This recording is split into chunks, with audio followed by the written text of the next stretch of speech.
ভালোবাসার Bangladesh. Dhaka FM 90.4 tune করে আছেন। স্বাগত সবাইকে বৃহস্পতিবারের আমাদের বিশেষ আয়োজন ভালোবাসার বাংলাদেশে অনুষ্ঠানে। দেশে এবং দেশের বাইরে অনেক বন্ধুরা অপেক্ষায় থাকেন বৃহস্পতিবারের, এবং একই সঙ্গে অপেক্ষায় থাকেন ভালোবাসার বাংলাদেশের, এবং অপেক্ষায় থাকেন গুরু ইহতেশামের।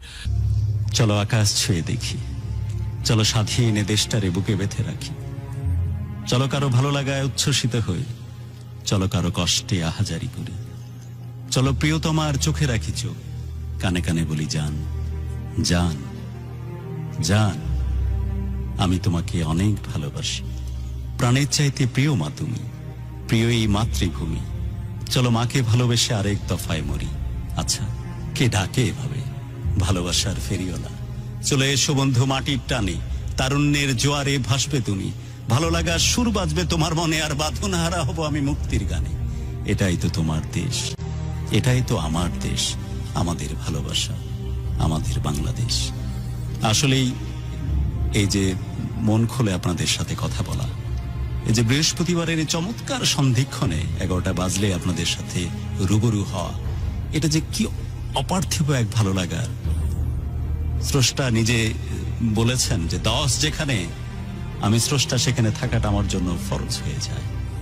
আসলেই তাই, 10-এর সম্মিলন যেখানে, শত সহস্র মানুষের সম্মিলন যেখানে, সেখানে ভালো লাগার সমস্ত রং রূপ একসাথে হয়ে ক্যানভাসের জন্য দারুণভাবে রিপ্রেজেন্ট হতে থাকে, পোর্ট্রে হতে থাকে। এবং এই ভালো লাগা সত্যি ঘোর লাগার মতো, নেশার মতো। বিশ্বাস করুন, আপনারা প্রায়শই বলেন এতদিন কোথায় ছিলেন, কেন আসেননি, আমাদের কথা কি মনে পড়েনি? ঢাকা FM 90.4 এর এই চমৎকার স্টুডিওকে কি এতটুকু মিস করেননি? জুয়েলকে কি মিস করেননি? মিস করেননি সুশান্তদার সেই ইনস্ট্রাকশনকে, যে চমৎকার ভাবে শব্দ নিয়ে খেলে, যে শব্দে জাদুকর? ঢাকা FM কে কি মিস করেননি? 100 মিস করেছি। এখনো যখন স্টুডিওতে ঢুকি, এখনো যেন বহুদিনের এই বিরহের, এই ব্যবচ্ছেদের এই কষ্ট যেন এখনো ভুলতে পারি না। আসলেই মনে হয় এ ঘোর যেন কখনো না কাটে। এই মাইক্রোফোন, এই স্টুডিও, এর থ্রু দিয়ে আপনাদের সাথে কানেক্টিভিটির অদ্ভুত সুন্দর যে ভালো লাগা, এর কোনো রকমের কোনো তুলনা চলে না। তাই আসলেই বারবার বলতে মনে হয় এক্স্যাক্টলি তাই, ঘোর যেন কখনো না কাটে। নেশায় আমাকে নিয়ে এসেছে তোমাদের কাছে, আরো অনেক বেশি কাছে। তাই জীবনে চাই না তো কিছু, আর চাওয়া শুধু একটাই, এ ঘোর যেন কখনো না কাটে। যেখানে আপনারা থাকবেন, আমি থাকবো মাইক্রোফোনের মাধ্যমে, এন্ড অফকোর্স এখন ফেসবুক ভিডিও স্ট্রিমিং এর থ্রু দিয়ে দারুণ সম্পর্কের এক দারুণ বন্ধনের আমরা আবদ্ধ হব। জীবনের অনেক কষ্টের কথা হয়তো আমাদের সামনে বলবো, অনেক ভালো লাগার কথা আমরা তুলে নিয়ে আসব। আমরা জানি যে বাইরের পৃথিবীতে কি পরিমাণ কষ্ট অপেক্ষা করতেছে, চারিপাশে কি পরিমাণ হাহাকার, মৃত্যুর কি পরিমাণ মিছিল চারিদিকে, লকডাউনে নিজের সার্ভাইভের জন্য কি পরিমাণ কষ্ট করতেছে মানুষজন। সবার জন্য অনেক অনেক দোয়া, সবার জন্য প্রার্থনা করি আমরা, স্রষ্টা যেন আমাদের প্রতি আরেকটু সহনশীল হন, সবাই মিলে আবার যেন ঘুরে দাঁড়াতে পারি। আস্তে আস্তে পরিস্থিতি এমন দিকে চলে যাচ্ছে, এখান থেকে মনে হয় পরিত্রাণের আর কোনো উপায় নাই। উপায় হয়তো একটাই, পারস্পরিক কমিউনিকেশন, পরস্পরকে দারুণভাবে যত্ন করে ভালোবাসা, পরস্পরের হাতটা একটু ধরা, একটু সহানুভূতিশীল হওয়া, যাতে করে লকডাউনের এই প্রেক্ষিতেই ইকোনমিক্যাল যে ডিজাস্টারের ভেতর দিয়ে যাচ্ছে সেটাকে যেমন আমরা কাটিয়ে উঠতে পারি। সেই সাথে আমাদের সুস্থতার জন্য, যারা অক্সিজেন লেভেল কমে যাওয়ার জন্য, একটু নিঃশ্বাসের জন্য যারা হাঁসফাঁস করছে, তার পাশে একটা অক্সিজেনের সিলিন্ডার নিয়ে গিয়ে যেন আমরা দাঁড়াতে পারি। এই ভালো লাগা ভালোবাসার উপখ্যান দিয়েই আমরা আজকের এই আয়োজন শুরু করছি। সবাইকে আরেক দফায় শুভেচ্ছা জানাচ্ছি, স্বাগত জানাচ্ছি দারুণ ভালোবাসার এই সম্মেলন ভালোবাসার বাংলাদেশে ঢাকা FM 90.4 এর আমাদের আজকের আয়োজনে। এবং যথারীতি আমাদের আজকের আয়োজনে আমাদের আজকের হট সিট অলঙ্কৃত করেছেন আমাদের আজকের অতিথি, তাকে সাথে নিয়ে আমরা শুরু করবো আজকের ডেডিকেটেড প্রোগ্রাম। দারুণ ভালো লাগা, অসম্ভব ভালোবাসার সাথে আপনাকে স্বাগত জানাচ্ছি। আসসালামু আলাইকুম। ওয়ালাইকুম আসসালাম। আপনার নাম আর আপনার পরিচয়টা একটু জানতে চাচ্ছি। আমার নাম মোহাম্মদ মিজানুর রহমান, আমি আসছি সাভার থেকে। আমি আসছি আমার জীবনে কিছু কথা বলার জন্য। জি। আমার বেড়ে ওঠা হলো ভোলাতে, ভোলা পশ্চিম ইলিশে আমার বেড়ে ওঠা। আমি 2014-তে ঢাকাতে চলে আসি এসএসসি পরীক্ষা দিয়ে আসার পরে আমি আমার বাবা এবং আমার বোন ওরা ঢাকাতেই থাকে। আমার পড়াশোনা, আমি ইন্টারের জন্য আর কি ঢাকাতে ভর্তি হই। এটা হলো আমাদের সাভার একটা কলেজে, সাভার ওই জায়গায় ভর্তি। সবার মানে বাই পাইলের জি জি জি জি। ওকে, ওখানে ভর্তি হয়। ভর্তি হওয়ার পরে আমার ভর্তি হওয়ার পরে বলে যেভাবে আপনি উপর দিকে তাকাচ্ছেন, মনে হচ্ছে রীতিমতো দেখতে পাচ্ছেন কাউকে, এমন কোনো ঘটনা ছিল নাকি? জি অবশ্যই। বিশ্বাস করেন, আপনার চোখ উপর দিকে তুলে যেভাবে 72 ডিগ্রি অ্যাঙ্গেলে ঈশান কোণে তাকাইছিলেন, আমি ভাবছি যে মেয়েটার মুখ দেখতে পাচ্ছেন আপনি। মানে আপনি কি বলার সময় ঠিক ওই অনুভূতিতে চলে গেছিলেন, রাইট? জি জি। এটাই দরকার আমাদের স্টুডিওতে। Please carry on Mizan. আমি ভর্তি হইতেছি, ওখানে ভর্তি হওয়ার নবীন বরণে আমার সাথে একটা মেয়ের সাথে দেখা হয়। নবীন বরণে কি হাসি আপনার মিসকিন। নবীন বরণে দেখা হয়। ফার্স্ট নবীন বরণে যায়, নবীন বরণে প্রায় 1 ঘন্টার মতো অনুষ্ঠান থাকে, ওখানে চলে আসি। চলে আসার পরে আমাদের তারপর মানে 1 মাস পর কি আমাদের খেলা শুরু হয়। বাই দ্য ওয়ে, আপনাদেরকে একটু জানিয়ে রাখি যে ট্রমাটাইজ তো হওয়া যাবে না, যে কারণে করোনাকালীন এবং লকডাউন বা দেশের যে সিচুয়েশনের ভিতর দিয়ে আমরা যাই না কেন, একটু আপনাদেরকে মন মানসিকভাবে হালকা করার জন্য দারুণ এক ভালো লাগা ভালোবাসার গল্প আছে আপনাদের সামনে নিয়ে এসেছি। তা আপনাদের কাছে হয়তো মনে হতে পারে এটা কতটুকু প্রাসঙ্গিক, 100তে 100 প্রাসঙ্গিক, যাতে করে আপনাদের মানসিকভাবে কিছুটা হলেও এন্টারটেইন এবং মানসিকভাবে আপনাদের কিছুক্ষণ চাঙ্গা রাখতে পারি। সো থাকুন আমাদের সাথে, আছি মিজানের সাথে। মিজান বলছিলেন নবীন বরণে প্রথম দেখা, জি, জি। একটু বর্ণনা দিতে পারেন? কারণ অনেক দুষ্টু টাইপের শ্রোতা আছে, দর্শক আছে, ওরা জানতে চাচ্ছে আপনার না, সেই ভালো লাগার মানুষ নবীন সম্বন্ধে। বরণ অনুষ্ঠানে গেলাম আমি ফার্স্ট টাইম। ঢাকা তো আমার কোনো ফ্রেন্ড সার্কেল নেই, নাই। আমি একাই ঢাকা প্রথম কলেজে যাই। আমার সাথে আমার একটা ফ্রেন্ডের সাথে পরিচয়, ওর বাড়ি খাগড়াছড়ি। প্রথম ফার্স্ট ওর কাছে যা বসি, আমাদের কলেজের বারান্দায় অনুষ্ঠান হয়। ওনার বসার পর আমার সাথে আমার সামনের বেঞ্চে মেয়েটা ছিল। আপনার সামনে টেবিলে বসে, জি, জি। তাই তো? সেই মানুষটি যাকে দেখলেন প্রথম। জি জি। আচ্ছা, আমার দুষ্টু ছেলে পিলেরা ওরা তো বলছিলাম যে জানতে চাচ্ছি, একটু বর্ণনা শুনছি, একটু বর্ণনা শুনিয়ে দিন আপনার। ফার্স্ট নবীন বরণের দিন আমরা নবীন বরণের জায়গায় তার বর্ণনা শুনতে চাচ্ছি আর কি। তার বর্ণনা হলো বসে রয়েছে আমার সাথে কথা বলেন। আমার ওর চোখে চোখ পড়ছিল আমার, আমি বসেছি, কিন্তু আমার ওর সাথে দেখা হয়েছে। দেখা নবীন বরণ অনুষ্ঠান শেষ হওয়ার পর আমি চলে আসলাম। তারপর পরের মাসে ক্লাস, আমাদের ক্লাস জয়েন করা হয়। ক্লাসে আর আমার সবসময় ইয়ে ছিল আমি সামনের বেসে বসবো। মানে এটা নিয়ে কলেজে মানে সবার সাথে মানে একটা ইয়ে হলো যে আমি সামনের বেসে বসবো, সবার সাথে আর কি কথা। কলেজে প্রথম কিন্তু কারোর সাথে পরিচয় নাই, নবীন বরণও পরিচয় হয় না। এই আস্তে আস্তে কলেজ যাইতে পরিচয় হয়ে গেল। আমার ওই মেয়েটাই আমার সাইডে বসে, সামনের টেবিলে। আমি তো আসছে আর কি ভর্তি হয়েছিলাম। মানে লাকিলি মেয়েটা আবার আপনার সামনের ইসে বসে, বেঞ্চে বসে। জি জি জি। মানে আমাদের ছেলেদের এক সাইড ছিল, মেয়েদের এক সাইড। ও সামনে বসতেছে, আমার সাথে ওর ওদিনও কথা হয় না। পার যখন আমাদের একটা পরীক্ষা মেয়েটার বর্ণনা অনেকে শুনতে চাচ্ছিল, বারবার এড়িয়ে যাচ্ছ এই কথাটা, কারণটা কি? আড়াল করে পর্দার মধ্যে রাখতে চায় এমন কিছু তো না? না, না। তো বর্ণনা দাও ভাই, সবাই জানতে চাচ্ছে কেমন দেখতে, কেমন দেখেছিলেন ওই সময়। ওর হাইট হবো 5 ফিট, হ্যাঁ 5 ফিট 1 হবে। খুবই সুন্দর। আর ও সব সময় একটা জিনিস, ওর মানে সাদা হিসাবে চলাফেরা, কোনো সাজুগুজু না, এমনি সাদা ছাড়া সবসময় এমনি ভালো লাগে। আর ওই কলেজে যখন আমাদের ফার্স্ট ক্লাস হলো, ফার্স্ট ক্লাসে কথা হয় না, সেকেন্ড ক্লাসে আবার কলেজ যাওয়া ওই জায়গায় কথা হয়েছিল। প্রথম দিন কথা হয়েছিল, আমি আমাদের যে লাইব্রেরি ছিল, লাইব্রেরির সামনে দাঁড়াইছিলাম, দেখতেছি যাইতেছে আমার পেছনে পেছনে আমি গেলাম, যে আমি ক্লাসে বসলাম, ওদিনও কথা হয় না। আমি তো কথা বলার জন্য চেষ্টা করছিলাম। মুহূর্তের ফিলগুলোর কথা মনে আছে কি? জি অবশ্যই, কথা বলার জন্য খুবই চেষ্টা করছিলাম। ভেতরে কাঁপুনি ছিল? জি অবশ্যই কাঁপুনি ছিল, কথা বলার জন্য চেষ্টা করছিলাম, কিন্তু কথা বললাম উনি কোনো পাত্তাই দিতেছে না। আমি যে ওর সাথে কথা বলবো উনি পাত্তা দিতেছে না। ওনাদের ওয়াশরুম আর আমার ওয়াশরুম কাছাকাছি ছিল। ওয়াশরুম পর্যন্ত চলে গেছে কেন ভাই? ওয়াশরুম এমনি কাছাকাছি ছিল? জি জি না, ওয়াশরুম কাছাকাছি ছিল। আবার ঈশের মাস তো আমি ভয়ের মধ্যে চলে গেছি যে তুমি কথা বলতেই সাহস পাচ্ছ না, এই যে কথা বলবো কি বলবো না, ধরবো কি হাত ধরবো না, আর ওয়াশরুমে চলে গেছে ভয়ের একটা কারণ। ওয়াশরুমে বের হইছে, আমি ওয়াশরুমে যাই দিছিলাম, এই সামনাসামনি দেখা ফার্স্ট।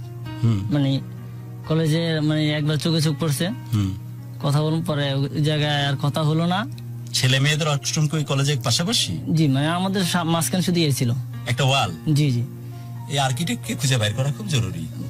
কোন কলেজের কথা বলতেছে ভাই? আচ্ছা যাই হোক, যে কোনো একটা কলেজ, সে কলেজ আর্কিটেক্ট ডিজাইনের যে দায়িত্ব ছিল ছেলে এবং মেয়েদের ওয়াশরুম মানে- পাশাপাশি জাস্ট একটা ওয়ালের ডিফারেন্স। জি জি তুমিও বের হচ্ছ, সেও ঢুকতেছে, এরকম একটা জি, জি, সিচুয়েশন জি, জি। দিয়ে এইভাবে সাইড জি, ওর প্রোফাইল হাত মুখ দিয়ে দুইজনের বের দেখা। হইতেছে, Wow. হাত মুখে পানি লেগে রয়েছে। মেকআপের কোনো ছাপ নাই, না না, ফ্রেশ। ও সব কোনোদিন মেকআপ মেকআপ দেয় না, হ্যাঁ সে তো বটে। দেখলে তুমি জি। তারপর দেখার পর কলেজে আসলাম, সবাই প্রোগ্রাম করতেছে, আমরা প্রাইভেট পড়বো স্যারের কাছে পড়বো, আমরা আইসিটি স্যারের পড়াবে। সবাই কোশ্চেনে ভর্তি হইতেছে, আমি এখনো হইনি ভর্তি। যে জানতে পারলাম যে ভর্তি হয়েছে, আমি জানতে পারলাম ও ভর্তি হয়েছে। ভর্তি হওয়ার পরে আমি পরের দিন স্যারের বললাম, স্যার আমিও পড়বো। ও পড়তেছে তাই? জি জি, বাহ। আমি ভর্তি হয়েছি। ভর্তি হওয়ার পরে এই কথা বলা, আমি একদিন হাই হ্যালো হয়েছে, কেমন আছো, বাড়ি কোথায়, কি করো। আমি জিজ্ঞেস করছি কোথায় থাকো, ওর বাড়ির নাম, বাড়ির ঠিকানা বললো। বলার পর কথা হয়েছিল, এই কথা বলা এই পর্যন্ত। তারপরে আর কি আমাদের তারপরে এইভাবে কথা হয়েছিল আমাদের। কথা হওয়ার পরে কথা বলতেছি আমাদের সাথে ওর সাথে ওর আরো 4টা ফ্রেন্ড ছিল, ওখানে ছোট থেকে পেলে থেকে স্কুলে। আচ্ছা, ওরা একসাথে? জি জি জি, আমাদের কলেজে ওই পেলে থেকে 5টা বান্ধবী পেলে থেকে পড়ছে, পেলে থেকেই। আর ওই 4টার সাথে মোটামুটি আমার ভালো পরিচয় হয়ে গেল, 2 একদিনে ভালো পরিচয়, কিন্তু ওর সাথে তেমন একটা কিন্তু হয়ে ওঠে না, সম্পর্ক ডেভেলপ করতে পারছো না। হ্যাঁ। ওকে, বান্ধবীদেরকে তুমি ম্যানেজ করতেছো, তো ওকে ম্যানেজ করতে হবে। সে আমি তো ওর বান্ধবীর সাথে কথা বলা হয়েছে, স্যার আমি ফার্স্ট ওর বান্ধবী আমি যে জানছি যে ওর বয়ফ্রেন্ড আছে কিনা। ওটা ক্লিয়ারেন্স নিয়ে নিয়েছো? জি জি। বাহ। না, পরে বলছিল যে নাই, এটা নিয়ে কথা বলতেছি। হঠাৎ করে একদিন আমি কলেজে তিন তলা দাঁড়ায় আছে, কলেজ ছুটি, আমরা প্রাইভেটে যাবো 3টা, আমাদের প্রায় 2টা বাজে কলেজ ছুটি। 3 তলায় দাঁড়ায় আছে, মানে আমি ওরা ডাক দিলাম যে লাইলা নিচে আসো। কিলা? লাইলা। হ্যাঁ, লাইলাম, এসব গান তো দিলে আবার কপিরাইটে ধরবে, না হলে বাজায় দিতাম। তারপর লাইলা নিচে আসো, হাকুরে আমাদের টাকা রয়েছে, ডাকলো কি জন্য? নাম, তাও আবার নাম ধরে। হ্যাঁ, ডাকলো কি জন্য? আমি যে কলেজ ছুটি, তুমি নিচে চলে আসো, তোমার ব্যাগ নিবে কি? আমি তুমি ব্যাগটা নিয়ে নিচে চলে আসো। হেই, পরে কয় না, তোমার ব্যাগ তুমি নিয়ে যাও। পরে আমি উপরে গেলাম, উপরে যাই, ব্যাগ নিয়ে আমি চলো। মানে তোমার ব্যাপার কিন্তু আবার কেয়ারিং, সেটাও বুঝাই দিল। তোমার ব্যাগ নিবে কে? হ্যাঁ, পরে ওর ব্যাগে নিচে, আমার ব্যাগ নিয়ে নিচে চলে আসলাম। পরে 3টা থেকে আমরা দুজনে ক্যান্টিনে গেলাম।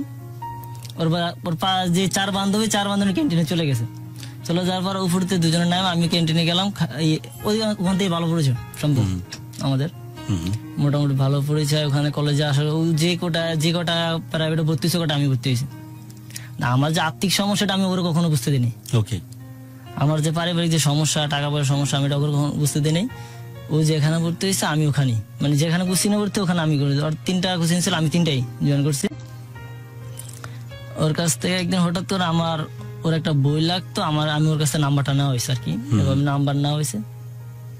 কথা বলা হয়েছিল আমাদের মেসেজে। ফার্স্ট ও আমার লিখছিল হাই। ওর নিজে মোবাইল ছিল না, ওর আমার মোবাইল দেয়া। হঠাৎ একদিন ওর নাম্বারে SMS আমার হাই লেগছে রাত্রে, তখন আমি পড়তে বসছিলাম এশারা নামাজের আগে। হাই লেগছে, আমি তো দেখে তো অবাক হয়ে গেলাম যে মোবাইলে SMS আসলো। পরে আমি উত্তর দিলাম এই মেসেজে, প্রথম ফার্স্ট দিন হাই হ্যালো মেসেজে। এভাবে কথা বলা হইতেছে। কথা বলা হওয়ার ভিতরে আমার ওর সাথে এভাবে কথা চলে গেল, মেসেজের মাধ্যমে কথা, ফোনে কোনোদিন কথা হয় না, শুধু মেসেজ, ফোনে কোনোদিন কথা হয় না। আর কথা বলতে পারতো না। আর ও এমনই একটা মেয়ে ছিল যে আপনার কারোর সাথে কথা বলা, কোনো ছেলের সাথে কথা বলা, এটা খুব পছন্দ করতো না। কোনো ছেলের সাথে কথা, তোমার তো মেয়েকে পছন্দ করার পিছনে এটা একটা বড় কারণ ছিল। আমার ওর একটা পছন্দ করার একটা কারণ ছিল, কোন সাজুগুজু করতো না, মানে কোনো অ্যাটিটিউড ছিল না ভিতরে। তার মানে আমরা প্রায়শই বলি না যে সাধারণের মাঝে এখন অসাধারণের বাস। এই বিশেষ করে সোশ্যাল মিডিয়াম, স্পেশালি ফেসবুক, দেন টুইটার হ্যান্ডেলে তো অনেক রকমের কাহিনী হচ্ছে, দেন ইউটিউব, এগুলো সবাইকে স্টার বানায় দিয়েছে। এখন বিশ্বাস করুন, কানে ধরে কি স্টার কেউ চায় না, চায় সাধারণ মানুষ, যার মধ্যে কোনো অ্যাটিটিউড থাকবে না, যে একেবারে নিখাদ। ওই যে তপ্ত মাটির উপরে পানির ফোঁটা পড়ে না, সোদা মাটির গন্ধ নাকি বাঁকে ভেসে ওঠে, চারিদিক কেমন মৌ মাতানো, ভালো লাগায় ভরিয়ে তোলে, এমন মানুষ সবাই চায়। সাধারণ মানুষ, কোনো মেকআপ একেবারে বাড়বাড়ন্ত থাকবে না, বড় করে হয়তো একটা টিপ পরবে, 8 পৌড়ে শাড়ি, অদ্ভুত, পায়ে আলতাও দিতে পারে নৈশ। সনাতন ধর্ম যদি বিলংস করে তাহলে হয়তো শীতিতে একটু সিঁদুর থাকলো হালকা করে, শেষ। এর চেয়ে দারুণ শৃঙ্গার আর কি হতে পারে বলে? স্টারডামের যুগ আসলেই চলে গেছে, সাধারণ মানুষ বেশি জি, পছন্দ করে। জি। আপনার পছন্দের মেইন কারণ হচ্ছে মেয়েটি গুরুর সাথে সাধারণ। আমার 6 মাস, তখন 6 মাসের পরিচয়ের ভিতরে আমি ওর সবসময় ফলো করতাম যে কার সাথে কথা বলে, কার সাথে কথা বলে। কথাটা বলেন না, নিজের মতো থাকে হ্যাঁ, এবং একলা একলা সাধারণ। থাকে, আরো বান্ধবীর সাথে 4 জন বান্ধবী, আরো ওকে, কোনো তারপর ছেলের সাথে কোনো কথা নাই। তারপর? আর ওই জায়গায় আমাদের একটা পরীক্ষা হয়, কলেজ টেস্ট, মানে ক্লাস না, টেস্ট। প্রেমটা একটু আগায় নিতে হবে, যেহেতু আমাদের সময়েরও সীমাবদ্ধতা আছে। প্রেমের সম্পর্কটা কোথায় গেল যত তাড়াতাড়ি আমরা জানতে পারি, জি, জি। আমরা সবাই উৎসুক হয়ে আছি। ওইখান থেকে বলা তারপর আমি জানি। আমাদের ক্লাস টেস্ট শুরু হলো 6 মাস পর। আমি সবগুলো বিষয় ফেল করি। বাহ, ইউ আর দ্য পারসন যাকে খুঁজছে মানে পুরো বাংলাদেশ, সবগুলো সাবজেক্টে। সবগুলো সাবজেক্টে ফেল করি। এবং এটার একমাত্র কারণই হচ্ছে মেয়ে, না, ওই প্রেম আর ভালোবাসা। এটা 11 মানে সবগুলো ফেল করতেছে, আমার খেপাইতেছে। না না, ফেলার কারণ কি? নিঃসন্দেহে তোমার সবকিছু বাদ দিয়ে মেয়ের ধ্যানে মগ্ন ছিলে, সেটাই তো কারণ, আর অন্য কোনো কারণ আছে? এটাই গুরু আমার, মানে পড়ালেখা কলেজে। তোমার ব্রেনে যে পড়ালেখা ঢুকে না, ব্যাপারটা তো এমন না, ওর ধ্যানে পাগল হয়েছিলে, তাই তো? জি, আমি কলেজ থেকে যখন ছুটে চলে যেত, আমি একটা, আমাদের ওই জায়গায় একটা বিদ্যুতের খুঁটি ছিল কলেজের সামনে, ওটা আমি দাঁড়াতে থাকতাম যখন ব্যানে না উঠতো, দাঁড়াতে তাকায় ধর 3 বান্ধবী যাইতে ব্যানে করে আমার দিয়ে। আর ওদের একটা নিয়ম কি, ও আর ওর বান্ধবী স্যার কেউ ব্যান উঠতো না, কোনো পুরুষ মানুষ ব্যান উঠতো না। আর ওদের বাড়ির নিয়ম এটা, ওরা যে ব্যান উঠে, ওই ব্যানেটা কোনো পুরুষ মানুষ উঠে না। দেখো ভাই, এটা হচ্ছে প্রেম এন্ড ভালোবাসার সাইড ইফেক্ট, যে সবগুলো সাবজেক্টে গর্বের সাথে ফেল করেছে মিজান। তারপর আমি তখন বিদ্যুতের খুঁটি ধরে দাঁড়ায়, উপদিন আমাকে ফলো করে, যে দাঁড়ায় থাকে আমার দিকে, তাকাইতেছে প্রতিদিন তাকায়। আর আমি যখন সবগুলো বিষয় ফেল করি, এই আমার চেতনা শুরু হইলো। ক্লাসের অনেকেই ফেল করছে, 2টা একটা মানে বাদ ছিল, মানে সবগুলো ফেল করছে, মানে 2টা একটা বিষয় পাস করছিল, কিন্তু আমি সবগুলো ফেল করছি। মানে আমি একমাত্র ব্যক্তি ছিলাম যে আমি সবগুলো ফেল করছি। আমাকে ওই খেপাইতেছে, এই খেপানির মাধ্যমে ওর সাথে আমার কথা বলা, আরো কথা বলা। আমাদের একটা ইয়ে ছিল কি, আমার কৃষি শিক্ষা একটা বই ছিল, কৃষি শিক্ষা যে সাবজেক্টটা ছিল আমাদের, স্যারে সবসময় মানে আসার আগে, ক্লাসে ঢোকার আগে আমি জান দাঁড়াও স্যার, কেন কাল কি পড়া দিছিলাম? আমি ওর পাশে বসা, আমি কি বলবো, তাকে থাকতো, আর তো পড়া নাই। মানে সারা রাত আমি সব বিষয় বাদ দিয়ে শুধু কৃষিটাই পড়তাম, স্যারের ধরলে আমি পারি। মানে একমাত্র উনি ছিল যে টিচারের ভিতরে ধরার আগে, ক্লাসে ঢোকার আগে আমার দ্বারা করে রাখতো। এটাই ছিল আমার ক্লাসে মানে প্রথম ইয়া। তারপরে ক্লাস চলতেছিল আমাদের, পরীক্ষা হয়ে গেল। পরীক্ষা হয়ে যাওয়ার পরে আমাদের ইয়া শেষ, ফার্স্ট ইয়ার শেষ। ফার্স্ট ইয়ারে পরীক্ষা দিয়েছিল, ফার্স্ট ইয়ারে আমি ফার্স্ট ইয়ারে পাস করছিলাম, ফার্স্ট ইয়ার সেকেন্ড ইয়ার উঠছি। কথা হইতেছে আমাদের, কথা ফাইনালি সম্পর্কটা কোন ডিরেকশনে গেল? এই যে কথা বলা পর্যন্ত। আচ্ছা, কথা বলা পর্যন্ত। একদিন আমি ক্লাস শেষ, আমাদের সবাই ওদিনকা ফার্স্ট টেস্টে, আমরা যে ফার্স্ট ইয়ার ছিলাম, ফার্স্ট ইয়ার ও একদিন কলেজ মিস দেন, আমি একদিন মিস দিই। না তুমি তো মিস দিও না, এটা তো বলার অপেক্ষায় রাখে। তারপর ও একদিনও কলেজ মিস দেয় না। ফার্স্ট ইয়ার ও আর আমি কলেজে একমাত্র 2জন ব্যক্তি ছিলাম যে কলেজ মিস দেয়নি। বৃষ্টি, জ্বর বন্যা যাই হয়েছে।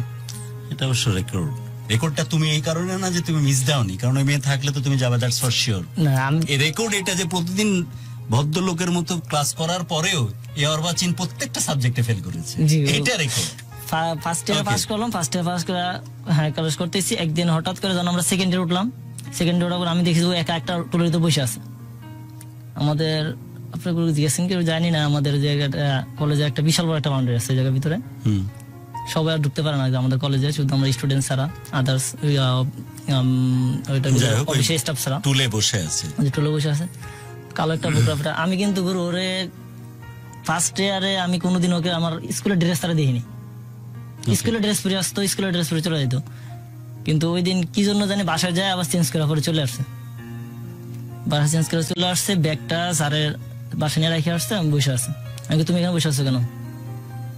তোমার লাগে বসে আছি আমি। আমি কি আসবো তুমি জানো? তুমি তো প্রতিদিন আসো, একদিন তুমি মিস দাও না।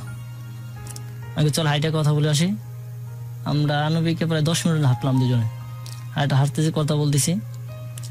পরে স্যারের প্রাইভেট পড়া শেষ হলো, চলে আসলাম। মোবাইলে মেসেজে কথা বলা, সবসময় করে এভাবে কথা বলা হইতো মেসেজে।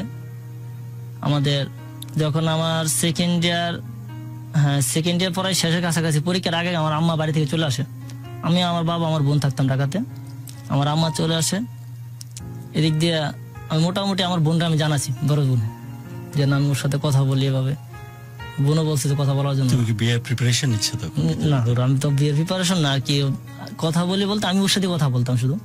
ওকে, ওর সাথে কথা বলতে আমার বড় বোনের বলা হয়েছিল, বলার পরে ও আর দেখতে চায় না, কথা বলা হয়েছিল। আমি পরে হ্যাঁ আমাদের পরীক্ষার আগে ওরা আমি একদিন বাসায় নিয়ে আসছিলাম। আমার বাবা ছিল, বড় বোন ছিল, মা ছিল, সবাই ছিল। বাসা নিয়ে চলে আসে? হ্যাঁ আমার মানে আমি তো আমার ফ্রেন্ড এটা। আচ্ছা ফ্রেন্ড। হ্যাঁ জি ফ্রেন্ড। এটা তো নতুন একটা শব্দ, দারুণ একটা কার্যকরী শব্দ। জি What the relationship you are? We are just friend. বাসায় সবারে দেখানো শেষ। আমার তো প্রোগ্রাম ছিল যে আমি বিয়ে করব। সব রেডি করতেছে? যে আমি রেডি করছি, ও কিন্তু জানতো না এটা। আচ্ছা আমার প্রোগ্রাম ছিল, আবার সবাই দেওয়ার পরে দুপুরে খাওয়া দাওয়া করে বাসায় চলে গেছে। আমি আগে দিয়ে আসছি, বাসায় চলে গেছে। এরপর আমার দাদির চোখ অপারেশন সরাদিতে চোখের অপারেশন করালাম, সানির অপারেশন করালাম। আমি বলছিলাম যে আমি একটু ব্যস্ত আছি, তোমার সাথে 2 দিন কথা বলতে পারবো না, আমার দাদির অপারেশন। ও তো উঠে লাগছে দেখার জন্য দাদিরে। আমি বলি কি বলে নিয়ে যাবো তোমাকে ওই জায়গায়? তুমি বললো আমার ফ্রেন্ড আসছে। দাদির অপারেশন দেখার উদ্দেশ্য না তোমার সান্নিধ্য পাওয়ার উদ্দেশ্য? সান্নিধ্য পাওয়ার উদ্দেশ্যে আমার সাথে ঘুরবে। ও কিন্তু কখনো কোনো ছেলের সাথে ঘোরা বা কারোর সাথে কথা বলে সাহসটা উঠে হয় না। আর সবসময় আম্মা কলেজে স্কুলে নিয়ে যেত, আবার দিয়ে যেত, আবার নিয়ে যেত। এটাই ছিল। যখন আমার দাদিরে দেখবার আসছিল, বাসাতে খাবার নিয়ে আসছিল, খাবার পাকায় নিয়ে আসছিল। দাদিরে গোসল করানো, যা করানো লাগে একটু যেটা হসপিটাল করছে, আম্মাই ছিল। আম্মাই তো দেখে ওকে পছন্দ করছে প্রথমেই, যে মেয়ে তো ভালো। বাবা দেখছিল, বাবা তো দেখে, বাবা ফার্স্টে যেদিন বাসা নিয়ে গেলাম ওদিন বাবা দেখছিল, বাবার পছন্দ ছিল। সবার তো পছন্দ হচ্ছে কেন? মেয়ের বর্ণনা তুমি দাও না কেন? এত কিপটা কেন তুমি? আমার গ্রু করছো, গুরু বললা না, গরু রস্যকার বাদ দিচ্ছ না, গ্রু কিছু একটা বলতেছো আমাকে। আমি এটা নিয়ে কোনো কমপ্লেন করবো না, বাট মেয়েটার বর্ণনা দিতে গেলেই তুমি পিছিয়ে যাচ্ছ। এত কিপটামি করার কারণ কি? ও ছিল মানে সবার চেয়ে আলাদা, সবার চেয়ে আলাদা ছিল। কেউ মানে কারো ও যে ওর বাড়ি যে জায়গায় সবাই পছন্দ করছে, কারণ কি? চুল অনেক সুন্দর ছিল না? চুল কিন্তু আসলে লম্বা ছিল, খুবই লম্বা। তাই? অনেক লম্বা ছিল ওর চুল। আমি তো চুল প্রথম দেখি নাই, যখন আমার বাসা আসছিল তখন দেখছিলাম, দেখছিলাম। কিন্তু আমি তো বাসায় কারোর সাথে কথা বলতে পারি। আর মুখের আকৃতিটা কেমন? মুখটা ছিল হ্যাঁ গোল, এটা তিল আছে এখানে, এখানে একটা তিল আছে। বাসার জন্য সবাই পছন্দ করছিল ওরে, তিলের জন্য। জি তিলটা। আর আমার ওর ফার্স্ট যেদিন আমি কলেজে দেখছিলাম, ওই তিলটার দিকে আমার প্রথম নজর পড়ছিল। তোমাকে তো যে কেউ বোকা বানাবে, এখন অনেকে ফলস তিল বানাচ্ছে, পার্মানেন্ট তিলও দিচ্ছে অনেকে বানাচ্ছে এখন অনেকে পার্মানেন্ট, বাট ওর মুখে তিলটা অনেক বানিয়ে গেছে। জি তো আমি বাসার সবাই পছন্দ করছে। আমি তো জানতাম না যে বাসার সবাই পছন্দ করছে। আমি পর্যন্ত আমি বাসা নিয়ে আসছি, বাসাতে আগে সবাই পছন্দ করে রাখছিল। আর আমি ফার্স্ট আমাদের টেস্ট পরীক্ষা শুরু হইব, টেস্ট পরীক্ষা ইন্টার আগে টেস্ট পরীক্ষা শুরু হবে। টেস্ট পরীক্ষা দিয়েছি সবাই পরীক্ষা ভালো হয়েছে, মোটামুটি সবার পরীক্ষা ভালো হয়েছে। সমাজবিজ্ঞানের টিচাররা আমাদের সমাজবিজ্ঞান আমরা প্রাইভেট পড়ছিলাম, এমন ছাত্র ছিলাম, সমাজবিজ্ঞান আমরা প্রাইভেট পড়ছিলাম স্যারের কাছে। সবাই কলেজের যে ছিল 2-1 বাদে সবাই পড়ছিল সমাজবিজ্ঞানের পেপার। যেদিন স্যারের রেজাল্ট দিবে, রেজাল্ট আগে আমরা স্যারের বাসায় পেপার দিয়ে গেছি যে আজকে পাস করছে, সবাই পাস করছে, শুধু একটা ছেলে ফেল করছিল। সেটা তুমি? না আমি পাস করছি, একজন ফেল করছিল। আমাদের ভিতরে 10 থেকে 15 জন ছেলে বাদ হয়ে গেল। ওকে, আমরা তো এগুলো জানবোই। তোমার আমরা সম্পর্কটার গতি কোন দিকে যাচ্ছে এটা বলতেছি। হ্যাঁ, পরীক্ষা টেস্ট দেওয়ার পর আমাদের 1 মাস পর পরীক্ষা। এই জায়গায় ফার্স্ট আমরা ইন্টার দিতে গেছিলাম, ওর আম্মার সাথে গেছিল বাসে। আম্মু এসে আমি যখন পরীক্ষা দিতে গেছি, আমি হাতে প্যাড নিয়ে যাইতেছি, দেখি ওর আম্মু দাঁড়ানো। আম্মু তো আমি চিনি না, আমি দিক দিয়ে মিস্টেক রেখে গেছি। কি করছো? রেখে গেলাম, কথা ছিল রেখে গেলাম। আমি যখন ওর সাথে আমার মোবাইলে কথা হয়েছিল, মেসেজ যখন কথা হয়, ও একদিন ফার্স্ট করে অসুস্থ হয়ে পড়ে। আমি শুনলাম যে অসুস্থ হয়ে গেছে। কিভাবে অসুস্থ হলো? ওর চাচার বাড়ি থেকে চেয়ার নিয়ে যাওয়া দূর ওর বাড়ি সাইডে, ওদের রুম করতেছিল। ফার্স্ট টাইম ওই দিন জানি এই জায়গায় ওর বাড়ি আছে, এর আগে কিন্তু আমি জানতাম না। ওর 4টা বান্ধবী, আমরা আরো 3টা ফ্রেন্ড মিলে 7 জন গেছিলাম ওর বাসায়। ওর দেখবার যা শুনলাম যে কি হলো, আমি যা তো আমার অবস্থা খারাপ। ওর দেখা যে ভালো মানুষ অসুস্থ বল হঠাৎ, ওই যে আপনার পানি রাখার জন্য হাউস করতেছে ওদের টিনে। জি বেশি না, আপনার 4-5 ফিট নিচে। ও একটু মোটা বলতে কি একটু শরীর স্বাস্থ্য আছে, আমার কাছ থেকে শরীর স্বাস্থ্য আছে। ভালোবাসার মানুষকে মোটা বলতে নেই, একটু স্বাস্থ্যবান, একটু স্বাস্থ্যবান, যেটা সত্যি বলতে হবে। ওই চেয়ার নিয়ে যাওয়া দূর ছিল, চেয়ার নিয়ে হাঁটতেছে ওই ইয়ার সাথে বাইজা নিচে পড়ে গেছে, চৌবাচ্চার ভিতরে। আমি তো মনে করছিলাম যে বড় টাঙ্কের ভিতরে পড়ছে, উঠাইলো কি বাবরে। ওরে পরে আমি দেখতে গেছিলাম, দেখার পরে যা দেখে শুয়ে আছে, ওরা দৌড়ে উঠানো হয়েছে। সবাই বলতেছে এই যে বউ একবার আসে, শ্বশুর বাড়ি আসছে আমার বান্ধব, ওর বান্ধবীরা আমার ছেড়ে দিয়েছে। আমি না কি শ্বশুর বাড়ি আসছি, ওরা দেখে আসছি, দেখে আসার পরে আমার সাথে তখন কিন্তু কথা হয় না, SMS তখন কথা হয় না। তোমার এই কথার কারণে এক বন্ধু অলরেডি মেসেজ পাঠাইছে আমাকে, যে ছেলে বলতেছে না ঠিকই, কিন্তু বলার ধরন থেকে বোঝা যাচ্ছে মেয়েটি আসলে একটু মোটা, যে ওটা উঠাইলো কেমনে, এই যে কথাটা তুমি বলছো। এনিওয়ে তারপর আমি নিয়ে আসতে পরে সুস্থ হইলো, এনামে নেওয়া হয়েছিল, আমার কথা হয়েছিল, ওর ফোনে কথা হওয়ার, আম্মুরে ফোন দিছিলাম আমি যখন হসপিটাল নেওয়া হয়েছিল, আম্মুরে ফোন দিছিলাম। আমরা কিন্তু খুব উৎসুক, খুব শীঘ্রই কোন দিকে যাচ্ছে তোমার সম্পর্কটা কথা বলা হয়েছিল। যে গুরুটা এই পর্যন্ত হলো, তারপরে আমরা যে কলেজে যাবো পরীক্ষা দিতে, সবাই কলেজে আমাদের বাসে থামলো, কলেজে বাস থামার পরে ওর আম্মু দেখছি ফাইলটা দাঁড়ায় আছে, ও দাঁড়ায় আছে, সবাই দাঁড়ায় আছে। আমার বাসে তো আর যাবে না, যাবে ছেলেদের, মেয়েদের বাসা, মেয়েদের বাসা, আমরা ছেলেদের বাসা, সবাই সবার বাসে উঠলাম, পরীক্ষা দিলাম। ও হল থেকে বাইরে আনতেছে, আমাদের হল আমরা পরীক্ষা দিছিলাম প্রথম বাংলা ফার্স্টে, বাংলা ফার্স্ট পার্ট ছিল, পরীক্ষা দিচ্ছে অবজেক্টিভ এতই খারাপ হয়েছে, সবাই কান্না করতেছে, দু একটা ছাড়া। আমি তো আমার মোটামুটি পরীক্ষা ভালো হয়েছিল, ও কান্না করছে, ওর কান্না থামাই গিয়ে আমি পরীক্ষা দিয়ে আসলাম, ওর বাসে আসছি। আসার পরে ওর আম্মু আমার সাথে আসছে, এক বাসে আসছিল, ওর এক সাইডে বসছে, আমি এক সাইডে বসছি। ওর আম্মু সিঙ্গারা নিয়ে গেছিল কিনা, আমাকে একটা সিঙ্গারা দিচ্ছিল, বাকিগুলো খাইছিল। দেওয়ার পরে কথা বলতেছে, কান্না করতেছে, সিঙ্গারা খাইতেছে, কান্না করতেছে, কয়েকটা হাসতেছে, পরীক্ষা খারাপ হয়েছে, অনেক হাসতেছে। ও বাসায় অসুস্থ হয়ে পড়ছে, আমি অসুস্থ হয়ে পড়ছি। আমার ওই দিন রাত্রে আর কোনো খবর ছিল না। পরের দিন যে সেকেন্ড পরীক্ষা, আমি বলছি না যে আপনারা প্রত্যেকেই প্রেমে পড়েন, বাট এই জিনিসগুলো কিন্তু খুবই ইন্টারেস্টিং। যারা প্রেমে পড়েননি, প্রেমের এই উপাখ্যানগুলো কাছ থেকে গ্রহণ করেননি, এটা একটা মিসিং বলতে হবে। আমি বলছি না যে প্লিজ প্রেমে পড়েন, কেউ পড়েন না, আপনারা বিয়ে করেন, বৈবাহিক সম্পর্কের পরে প্রেমে পড়েন। কিন্তু এই ছেলেটা যে বর্ণনা বলতে, চোখে মুখে অসম্ভব মুগ্ধতা, নেশায় আসক্ত হয়ে গেছে প্রেমের, এবং কথাও যেন পরিষ্কার বাইর হচ্ছে না, মানে ঘোর লাগাটা, ওই যে কথাটাতে শুরু করছিলাম, এই ঘোর যেন কখনো না কাটে। তো ওর ভালো লাগাগুলো টের পাওয়া যাচ্ছে, যে সিঙ্গাড়াটা খাওয়া ওই সময়, সেটা তো চোখে দেখতে পাচ্ছ না, এখনো তো স্বাদটা মুখের মধ্যে লেগে আছে। ওইটা মেয়েটা যে হেঁটে যাচ্ছে পিছে পিছে জমি হাঁটতেছিল, একদম তো দেখতে পাচ্ছ রীতিমতো। ওই যে বেঞ্চে একা বসেছিল মেয়েটি, একদম দেখতে পাচ্ছ।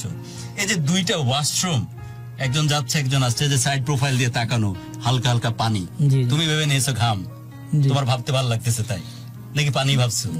আচ্ছা পানি ভাবছো, মুখে এরকম পানি, এই যে তাকালে, এই যে দুজনের যে সাইড প্রোফাইল, এগুলো মনে হচ্ছে কালকের ঘটনা বা এখনকার ঘটনা, তাজা, ভাবতে ভালো লাগে। So this is the thing. আপনাদের জন্য এটা একটা ব্যাপার, যারা প্রেমে পড়েছে, ভালোবাসাকে কাছ থেকে দেখেছে, তারা বুঝে ভালোবাসার। তবে ভালোবাসার এই ভালো লাগাগুলোকে আপনি যদি এক্সপ্লোর করতে মন থেকে চান, তার জন্য সবচেয়ে ইম্পর্টেন্ট ভালো একটা মানুষ হিসেবে এই মনটাকে জিয়ে রাখা। আপনি যদি বহুগুণী পুরুষ বা নারী হন, আপনি যদি যাত্রার সাথে সম্পর্ক মিলায় বেড়ান, এই ভালো লাগা আপনাকে ছুঁয়ে যাবে না। এই ভালো লাগা তাদের জন্য যারা সত্যিকার অর্থে মনের দিক থেকে অনেক ভালো মানুষ। আমরা ভালোবাসার কথাই বলছিলাম, এবং এই ভালো লাগার প্রসঙ্গ নিয়ে কথা হচ্ছে। ও অসুস্থ হয়ে গেছিল, আমি অসুস্থ হয়ে গেছি প্রথম পরীক্ষা দিয়ে।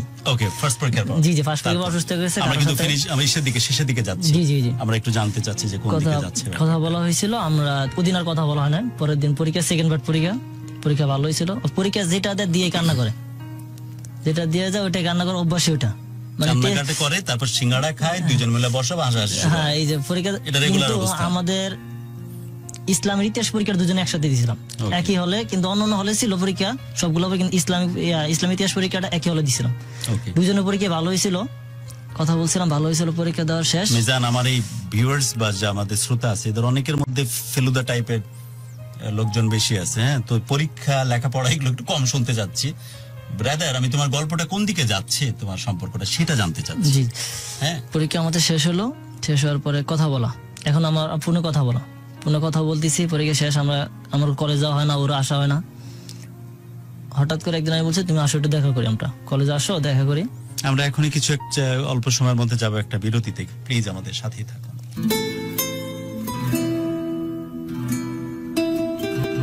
ভালোবাসার বাংলাদেশ।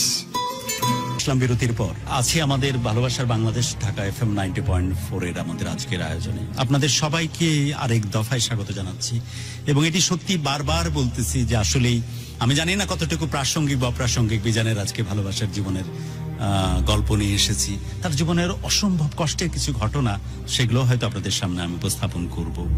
এবং এগুলোর পাশাপাশি বাইরে যে পৃথিবীটা অপেক্ষা করতেছে আমাদের জন্য, lockdown after and before effect, মানুষের অর্থনৈতিক যে অবস্থা, যার যতটুকু সঞ্চিত অবস্থায় ছিল সবগুলো শেষ হয়ে এসেছে। সবকিছু মিলিয়ে করোনাকালীন সময়ে একটু অক্সিজেনের জন্য, একটু ট্রিটমেন্টের জন্য মানুষ হাঁসফাঁস করতেছে। সব মিলিয়ে পরিস্থিতি আসলে ভয়াবহ। শতাব্দীর পরে শতাব্দীতে, আমার লাস্ট গত 100 বছরে এ ধরনের কোনো বছর এক্সপিরিয়েন্স করেনি এই পুরো বিশ্ব। 2020 এবং ফাইনালি 2021 যেভাবে চলছে, এই পরিস্থিতি থেকে আমরা পরিত্রাণ পাই, এই পরিস্থিতি থেকে আমরা ঘুরে দাঁড়াই। স্রষ্টা আমাদেরকে সাহায্য করুন, সেই প্রত্যাশা এবং সেই দোয়া স্রষ্টার কাছে। এবং সেই সাথে আপনাদের সাথে নিয়ে এসেছি আজকে মিজানকে, যাতে করে আমরা কিছুটা হলো মাইন্ড শিফট করতে পারি, একটু নিজেকে রিফ্রেশ করতে পারি। নিজেকে তো ট্রমাটাইজড করে ফেলা যাবে না, মানসিকভাবে একটু সুস্থির থাকতে হবে, মনের জোর রাখতে হবে। সেই কারণে আজকে হয়তো একটু মিজানের গল্প, তার জীবনের গল্প কথা আমরা নিয়ে এসেছি। মিজান বলছিলেন যে তার সাথে সম্পর্কটা আস্তে আস্তে অনেক গভীরের দিকে চলে যাচ্ছে, বিয়ের সিদ্ধান্ত আপনি নিচ্ছেন, এরকম একটা সিচুয়েশন। তারপর বিয়ের সিদ্ধান্ত নিতেছি আমি যে বিয়ে করব, কিন্তু আমি ওর একটা চাচাতো ভাইয়ের কাছে শুনতে পারলাম যে ওর ফ্যামিলি ওর রিলেশন করে বিয়ে করলে কোনোদিন মাইনা নেবে না। আর ওর ফ্যামিলি বলতে কি আমার বাবা এবং মা আবার অন্য টাইপের লোক, যে এগুলো মানবে, রিলেশনে বিয়ে মানবে না ফ্যামিলি বলতে ছাড়া। পরে আমি চিন্তা করলাম যে আমি সম্পর্কটা আগাবো না, কারণ ওর যদি সে জায়গায় আমাকে মাইনা নিবে না, ওই জায়গায় তো রিলেশন করে আমাকে না, ওর মেয়েকে তো মেনে নিতে হবে, ওটা মানবে না। তার জন্য আমি চাইছিলাম যে রিলেশনটা আমি এই পর্যন্ত স্টপ রাখবো। তখন ওর নাম্বার, ও আমার সাথে কথা বলছে, ওর নাম্বার আমি ব্ল্যাকলিস্টে ফেলাই দিই। ওর সাথে কোনো যোগাযোগ নেই, আমার 2 মাস কোনো যোগাযোগ নেই। আমি যোগে একবার বাসায় নিয়ে আসছিলাম, ও সেম ওই বাসায় আবার চলে আসছে আমার খোঁজার জন্য। ওই যে বাসায় নিয়ে আসছিলাম, ওই বাসায় সেম খোঁজার জন্য। তুমি যোগাযোগ বন্ধ করছো কেন? তোমার কাছে মনে হয়েছে যেহেতু বিয়েই হবে না? আমার তো একটা কথা ছিল যে বাপ মা যেহেতু মেনে নিবে না, সো আর সম্পর্ক বা ভালোবাসা বাড়িয়ে লাভ কি? আমার ফ্যামিলি যায় না, ইকোনমিক ভাবেও যায় না, এই জন্য আমি চাইছি না যে নিজেকে সরিয়ে নিয়েছো, যেহেতু তুমি অনেক ওদের তুলনায় আমি মনে করছিলাম যে ওরে যখন আমি নাম্বারটা ব্ল্যাকলিস্টে ফেলাবো বা যোগাযোগ রাখবো, আমার যোগাযোগ রাখবে না, আমি এটা মনে করে নাম্বারটা ব্ল্যাকলিস্টে ফেলা রাখছিলাম। এবং নিজেকে সরিয়ে নেওয়ার কারণ হচ্ছে ও পয়সা কড়ি বা অবস্থানের দিক দিয়ে তোমার চেয়ে অনেক রিচ, কখনোই মানবে না, আমি এটা জানি। ওরা মানবে না, যে কারণে তুমি নিজেকে ওর কাছ থেকে সরিয়ে নিয়েছো। জি জি, নাম্বার ব্ল্যাকলিস্টে ফেলাইছি, আমার 2 মাস কথা হয় না আমাদের, ব্ল্যাকলিস্টে ফেলে জি। আমি একবার ব্ল্যাকলিস্টে ফেলাই, আবার উঠে আবার কল দেয়, মানে আমি যখনই আমি ফোন ওপেন করি তখনই কল, মানে ওর কাজ ছিল, ওর খাওয়া দাওয়া সব বন্ধ। মানে গত 2 মাস ধরে যখনই তুমি ফোন ওপেন করেছো তার ফোন পাইছো? তখন রাতে 12টা বাজে ফোন ওপেন করলে, রাতে 12টা বাজে ফোন। 2 মাস এরকমই পাইছো? ছিল, আমি এমন করে রাখছিলাম, ও আমার খুঁজতেছে, এখন খুঁজতেছে, বাসায় চলে আসে, বাবাই ফোন দিছে, বাসায় কে আসে দেখো। আমি তো বাসায় কে আসলো, শুনলাম যে লালা বাসায় আসছে। বাবা মার টোটাল আমাদের রিলেশনের কথা বলছিল, বলার পরে বাবা মা বলতেছে যে মেয়ে চলে আসে, তুমি এখন কি করবা? আমি কি করবো মানে, তোমার তো বিয়ে করতে হবে। ও যারে ধরলে কাজ হবে তাকে যাই ধরছে। আমার 2 দুলাভাই ছিল ঢাকাতে, তাদেরকে ধরছিল, তারা আমাকে বলতেছে, মানে টোটাল ফ্যামিলি থেকে আমার প্রেশার করতেছে ওকে বিয়ে করার জন্য। আমার দুলাভাই, বাবা মা বিয়ে করতেছে, কারণ ও ধরছে আমার টোটাল ঘটনাটা, আমাদের কাছে কি কেমনি কি হয়েছে রিলেশনের কথাটা এগুলো বলা হয়েছিল। বলা হওয়ার পরে প্রেশার করতেছে, আমি বিয়ে করবো না। টোটালি আমার সাপ ছিল বিয়ে করানো, বাসা থেকে ফেলাই দিছি। তুমি কেন বিয়ে করতে চাচ্ছ না? কারণ একটাই, যেহেতু ওর যোগ্য না বলতে ওর ফ্যামিলি মানে নিবে না, আমি জানি এটা, মানে পরে কি আমি পরেটা ভাইবা রাখছি আগে, ওই ভেবে ওই ভয়ে তুমি বিয়ে করতে রাজি হচ্ছ না। আমি ওইটাই, আর এটা তো তুমি আগে জানতে না, পরে জানছো যে পরিবারের অবস্থা ভালো এবং ওর পরিবার বাড়ি এখানে এবং বাকি কয়েকজন মাধ্যমে তথ্যও নিয়েছো যে ওরা কোনোদিনই এই বিয়ে মেনে নিবে না। ওরা আপন চাচাতো ভাইয়ের কাছ থেকে আমি জানছি, চাচাতো ভাইয়ের কাছ থেকে। ওকে, তার জন্য তুমি নিজেকে গুটিয়ে নিয়েছো, পালিয়ে বেড়াচ্ছো। পালিয়ে বেড়াইছি আমি, তাও আমি বাসায় যখন আসি তখনই কথা সেম। তখন পরে একটা সময় আমি যখন বাপ মার চিন্তা করলাম যে বাবার পছন্দ, বাবা মার দুজনেই পছন্দ আছে, চিন্তা করলাম বাবা মা কতদিন বাঁচবো, তাহলে দেখে ওনাদের পছন্দ। পরে বিয়ের প্রিপারেশন নিয়ে, বিয়ের ভিতরে আমার দুলাভাই আমার 2 দুলাভাই গেছিল, মামি গেছিল, আমি কাজী অফিসে গেলাম বিয়ের জন্য। বিয়ে করলাম, বিয়ে তো আমার কান্না, ওর কান্না থেকে আমার কান্না পাইছে। ওর কান্না আমি কি করতেছি, আমি জানি তো পরে কি হবে, কি করতেছি। বিয়ে সাথে আমি বলছিলাম তুমি বাসায় চলে যাও, তুমি যাবো না আমার সাথে? আমি তোমার সাথে যাবো কেন, তুমি বিয়ে করতেছিস, আমি বিয়ে করছি, তুমি বাড়ি চলে যাও। ও কান্না করতেছে, ওর জন্য আমি একটা আংটি কিনে দিয়েছিলাম, এত কিছু পর একটা আংটি কিনে দিয়েছিলাম ওরা, আমি জুয়েলারিতে একটা আংটি কিনে দিয়েছিলাম, ওরা নিয়ে বাসা চলে আসছে। ওর সাথে আমি রাগ, ওখানে চলে আসছে, বাসায় চলে আসছে, তুমি বাসা যাও আমি আসতেছি। পরে আমি আধা ঘন্টা পর বাসা দিতে ও বাসা বসে আছে, আর আমি যে আমার রুমে শুয়ে আছি ও রুমে ঢুকছে, আমার বের পরে রুমে ঢুকছে, রুমে ঢোকার পরে আমি তুমি বেরো, ওরা রুম থেকে বের করে দিচ্ছি। কারণ ওর প্রতি আমার একটা রাগ যে আমি যে বিয়ে করবো, তুমি আমার বিয়ে করাইছো। বিয়ে করার পরে চলে আসলাম রুমে, তো তখন তোমার বউ হিসেবে ঢুকছে, বউ হিসাবে ঢুক, আমি তো বিয়ে করতে যাই। তোমার বয়স কত বছর বয়সে বিয়ে করছো? আমার যখন আমি বিয়ে করছি তখন আমার কিন্তু 22 বছর হয় না। মানে তোমার একদম সাইক্লোন টাইপের বয়স, মানে কালবৈশাখী টাইপ। জি জি। তো সেই অবস্থায় বিবাহিত বউ ও আসছে তোমার ঘরে, তুমি তাকে আমি বের করে দিছি। তোমার তো জোর আছে রে ভাই, মনে আমি বের করে দিছি, বের করে দেওয়ার পর বাড়ি কান্না করে চলে গেছে। সবাই আমার রাগ করতেছে বাপি মিলে, যেটা কি করলো, বাসায় ও আসছে, ও খাওয়া দাওয়া করে গেছে, বাসায় খাওয়া দাওয়া করে বের হয়েছে, বাসায় চলে আসে। ওর তুমি শিওর এই কথা বললা? জি জি, আমি 22 বছর বয়স তোমার, বের করে দিয়েছি? জি, আমি বের করে দিয়েছি 2018 সালে ফেব্রুয়ারি 8 তারিখে আমি বিয়ে করি। ভালোই জোর রাখো তো মনে। আচ্ছা, তারপর আমি মেয়ে চলে গেল কানতে কানতে। জি জি, বাড়ি চলে গেল। বের করার উদ্দেশ্য একটাই যে জানি যে এখন বিয়ের পরে কি ঘটনা ঘটবে। জি জি। তাও তুমি জোর করে কেন বিয়ে করালে? জি, বিয়ের ফেব্রুয়ারি গেল, এপ্রিলের 9 তারিখে আমাকে চাপ দিতেছে, ওর ফ্যামিলি থেকে চাপ দিয়েছে ওর বিয়ে দিবে।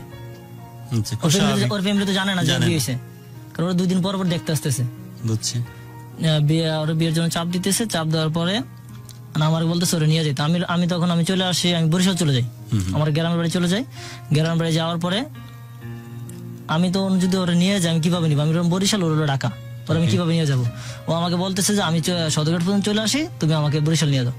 কোনো কথা না, আমি বাবারে ফোন দিলাম, মারে ফোন দিলাম, আমি এটা কেমনি কি করবো তুমি? আমার বলতেছে আমি কেমনি করবো, তোমরা বিয়ে দি, আমি বিয়ে করবো না, তোমরা কইছো বিয়ে করার জন্য, না আমি কেমনি, তোমরা জানো এটা কেমনি কি করবা। ওরে পরের দিন আমি চলে আসলাম ঢাকা, ওদিনই আবার লঞ্চে চড়ে আমি ঢাকা চলে আসলাম। আয়সা দিকে গাবতলি দাঁড়ায় আছে, কাপড় চোপড় নিয়ে গাবতলি দাঁড়ায় আছে। আমার কিন্তু একদম ডেসপারেট, এখন একদম পাগলের মতো হয়ে গেছে, আমার ছাড়তেছে না কোনোভাবে, আমি ওরা যত দূরে রাখতেছি আমার ছাড়তেছে না। আমি চিন্তা করলাম বিয়েটা করছি, বাড়ি চলে যাই, ও খোঁজটাজ নিব না আমার। না, তা ভাবার তো কোনো কারণ নাই। বাড়ি চাস্তো ভাই, যাই হোক, সে কাপড় চোপড় দিয়ে টোটাল সবার নাম্বার নিয়ে নিছে, গাবতলি এসে দাঁড়ায় আছে, তাই তো? বাস স্ট্যান্ডে। তারপর বাস স্ট্যান্ডে আমি, তুমি কোথায় যাবো? আমি তোমার সাথে যাবো। কই যাবো? তুমি যেখানে যাও আমি ওখানে যাবো। তুমি বিপদে পড়লাম, ওকে নিয়ে আমি 2 চোখ যেখানে যাই, আমি আর নিয়ে গেলাম। সন্ধ্যা 7টা লঞ্চে চললাম, বোলা নিয়ে গেলাম আমার বাড়িতে। বাড়ি নিলাম, বাড়িতে সবাই দিকে খুশি, বউ নিয়ে আসছে। আর গেলাম বাড়িতে, বাড়ি যাওয়ার পর ও রান্না বান্না করতেছে, গেলাম রান্না বান্না করতেছে, আমি খাইতেছি। এমন করে 7-8 দিন থাকা হয়েছে। যাওয়ার 3 দিন পর থেকে ওর মার কান্না শুরু। আমি সবাই জানাদিন হয়ে গেছে, আমি পালাই চলে গেছে। আর আমি রান্না বান্না করতেছে, তুমি খাচ্ছ। জি। আবার দুপুরে রান্না করতেছে, খাচ্ছ।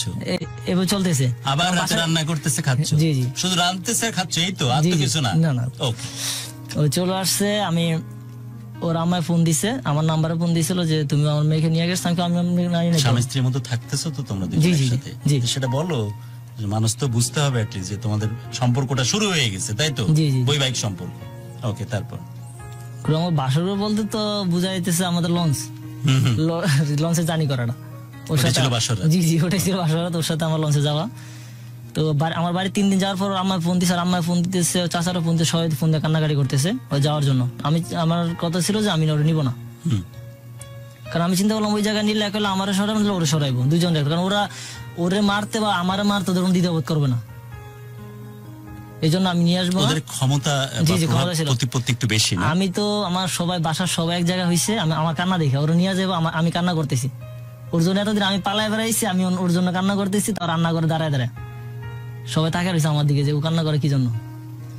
ওখান থেকে পরের দিন আমি লঞ্চে ঢাকা চলে আসলাম। ঢাকা চলে আসলাম, মামার বাসায় উঠি। মামার বাসায় ওঠার পরে ওর ফুপু আসে, জেঠি আসে, এমন 7-8 জন লোক আসে।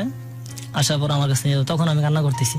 ওরা নিয়ে যাবে আমার কাছ থেকে, ও আমার বলতেছে কান্না করবে, যাই করে আমার নিতে পারবো না তোমার কাছ থেকে। আমি বাসায় যাই, বাবার সাথে দেখা করে, আমার সাথে দেখা করে আমি চলে আসবো। আচ্ছা, গেল। বাড়ি যাওয়ার পর 1 ঘন্টা পর আমাকে ফোন দিছে যে আমার আর দিবে না তোমার কাছে, তো দিবা না, তুমি আসবা না, আমার কথা দিবা না, তুমি আসবা না। মেয়েকে নিয়ে গেছে এখন আমি দিয়ে দিছি, ওর পুপুরে দিয়ে দিছি। ওর পুপু বলছে যে আমি জান তুমি দিয়ে দাও, আমরা পারিবারিক ভাবে সম্বন্ধ করে আমরা উঠে দিয়ে দেবো তোমার কাছে। আচ্ছা নিয়ে যান। ওর পুপু আমাকে বলে নিছে, দিয়ে দিলাম। বাড়ি যাওয়ার পর আর দিবে না আমাকে, ফেরত আসতে দিবে না। না। বাবারে ফোন দিছে আমার বাবারও, যে আপনি কিভাবে আমাকে নিয়ে যাবেন, নিয়ে যান আইসা, নাহলে আমি বিষ খাওয়ার গলা দিয়ে দিব, একটা করবো, আমি সুইসাইড করবো। আচ্ছা, তোমার বাবাকে ফোন দিয়েছে? আমার বাবা ওকে। আর না, আমার বাবারা, আমি বললাম যে এটার কথা কেমনি কি করবা। তারপরে আমার আব্বু আর আম্মু গেছিল, না ফার্স্টে গেছিল আমার মামানিরা নিয়ে গেছিল আনার জন্য। ওরা আনার জন্য গেছিল, ওর বাবা আমার মামানির প্লাস আমার বাবা আমার কেউ দামই দেয় না, যে তারা যে আমার বাবা মা এটা দামই দেয় না। দাম না দেওয়ার পরে আমি গেছি, ওরা চিনে না আমাদেরকে।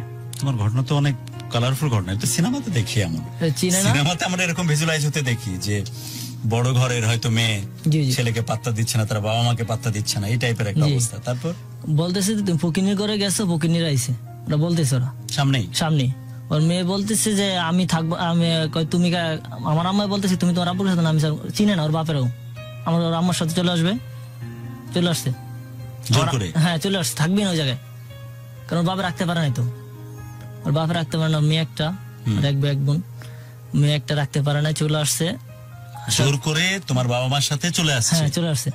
তারপর চলে আসার পরে এই তো আমাদের সংসার চলতেছে, আমাদের বিয়ের 2 বছর, হ্যাঁ 2 বছর। এর ভিতরে ওর কথাবার্তা হয় না, ওর আম্মু খালি আমার বাসার সামনে দিয়ে আসা যাওয়া, ওর শুধু ওর একটু দেখার জন্য, এবং কেউ মাঝে মধ্যে আমার সাথে যেত, আমি নিয়ে যেতাম রাতের করে, ওর দূর থেকে ওর আম্মুর দেখে চলে আসতো, আমি সাথে করে নিয়ে যেতাম, আমার সাথে করে নিয়ে আসতাম।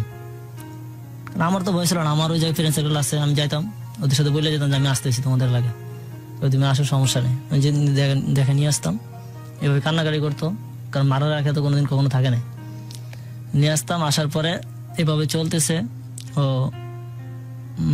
ওর সাথে ওর মার সাথে আমার হঠাৎ একদিন কথা হয়, ফোনে আমার ফোনে ফোন দিচ্ছিল, কথা হইতেছে, আমি সালাম দিই, সালাম দেওয়ার পর তুমি লালার কাছে দাও, কথা ওইটুকু ওর আম্মুর সাথে দিলাম, ওরা কথা বলতেছে, ওরা কথা বলতেছে, কথা বলার পর হঠাৎ একদিন আমি যখন আমার একটা মোটামুটি 2 বছর যাওয়ার পরে, ও তখন 6 মাসে প্রেগনেন্ট, ও 6 মাসে প্রেগনেন্ট, ফার্স্ট টাইম প্রেগনেন্ট, জি ফার্স্ট টাইম প্রেগনেন্ট, ও বাড়ি চিন্তা করলো বাড়ি যাবে, এর ভিতরে আবার বাড়ি যাইতো আমরা না বইলা, আমি যখন বাসা না তো অফিসের কাজে থাকতাম, ও বাড়ি যাইতো, বাড়িতে যার ঘুরে চলে আসতো, কইতো যে আমি কলেজে গেছিলাম, দেখা করতে, করে বাইরে হয়তো খারাপ লাগতো, কারণ বাবা মার আমি কখনো এখন আমি কখনই ওরা বলতাম না। তারপরে কি হলো, তুমি বললে 6 মাসের প্রেগন্যান্সি, পরে আমি হঠাৎ আমি এর ভিতরে একটা ব্যবসা শুরু করি, ব্যবসা শুরু করার পরে আমি চিন্তা করলাম যে ব্যবসাটা আমি একটু বাড়াবো, আমি আরেকটা অফিস নেবো, কিছু টাকা আমি লোন করবো, তো বলতেছে যে তোমার কিছু টাকা লোন করতে হবে না, বাবা জমিন বেচছে 26 লাখ টাকার মতো পাইছে, আম্মুর দিয়ে আমাদের অ্যাকাউন্টে টাকা আছে, টাকাটা আমি নিয়ে আসি, তোমার লাগবো 50,000 হলে হবে, কয় ভাইবে দেখো, আমি বলছি যে তোরা 50 না 80,000 মতো হইলে হয়ে যাবে, আচ্ছা ঠিক আছে, আমি আম্মুর সাথে কথা বলে দেখি। আর আম্মুর কথা বলছে, আম্মু তো এক্সচেঞ্জে রাজি, টাকা দিবে, যে ওর সমস্যা টাকা দিবে। এর ভিতরে ওর আমার সিবি কাগজপত্র যা আছে, এর আগে এক টাইমে যে আমার চাকরি নিয়ে সমস্যা, ওর চাকরি দেওয়ার জন্য আমার কাগজপত্র যা ছিল টোটাল সবকিছুর বাসায় নিয়ে গেছে, ছবির থেকে শুরু করে সবকিছু নিয়ে যাওয়ার পরে যখন আমার বলতেছে যে টাকা দিবে, ও অবাক গেছে, আমি অবাক গেছি, বাড়ি চলে গেছে, ওই প্রেগনেন্ট অবস্থা বাড়ি গেছে, বাড়ি যা 4 দিন থাকলো, থাকার পর তুমি আসো, আমার ডাকছে, গেলাম বাড়িতে যা বসছি, আমি ওর বাড়িতে গেলাম, আমি তাকাইতেছি ওর বাড়ি গেলাম, বাসা থেকে বাসার দূরত্ব কেমন? 10 টাকা ভাড়া। 10 টাকা ভাড়া, আচ্ছা।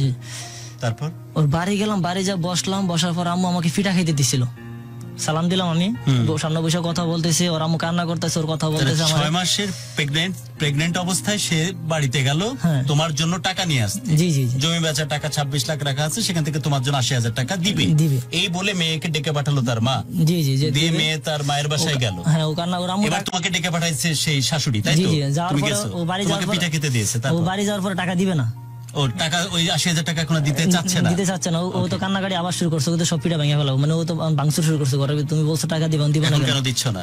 তোমাকে ডাক দিয়ে পিঠা খাওয়ানোর জন্য বলছে, হ্যাঁ আমার পিঠা ডাক দিছে, আমি একটা পিঠা খাওয়ার পর সাথে দেখতেছি একটা লোক ঘুরতেছে আমার সামনে, লোকটা কে ঘুরতেছে আমি নিজে জানি না, আমি কখনো দেখিনি, আমি একবার ওর রুমে যাই, লোকটা আমার সাথে যায়, এবার আমি ড্রয়িং রুমে আসি, আমার সাথে ড্রয়িং রুমে যাইতেছে, আমি বুঝতেছি না যে, পরে 10 মিনিট পর উনি আমার ফেজের দিকে তাকা রয়েছে, আমি ওনার ফেজের দিকে তাকা রয়েছি, মানে টোটাল উদ্দেশ্য ছিল উনি আমাকে চেনার জন্য, যে আমাকে যদি অন্ধকারও দেখে যে উনি আমাকে চেনে, উনি দেখার পর ও আমার তোমাকে এইভাবে ফলো করতেছে, উনি follow করতেছে। যাতে লোকটা- যে কোনো অবস্থায় তোমাকে লোকটারে চিনতে ফোন পারে। দিয়ে নিয়ে আসছে, আমি যেটুকু জানছি পরে আমি আর কি ব্যাপারটা জানতে পারছি।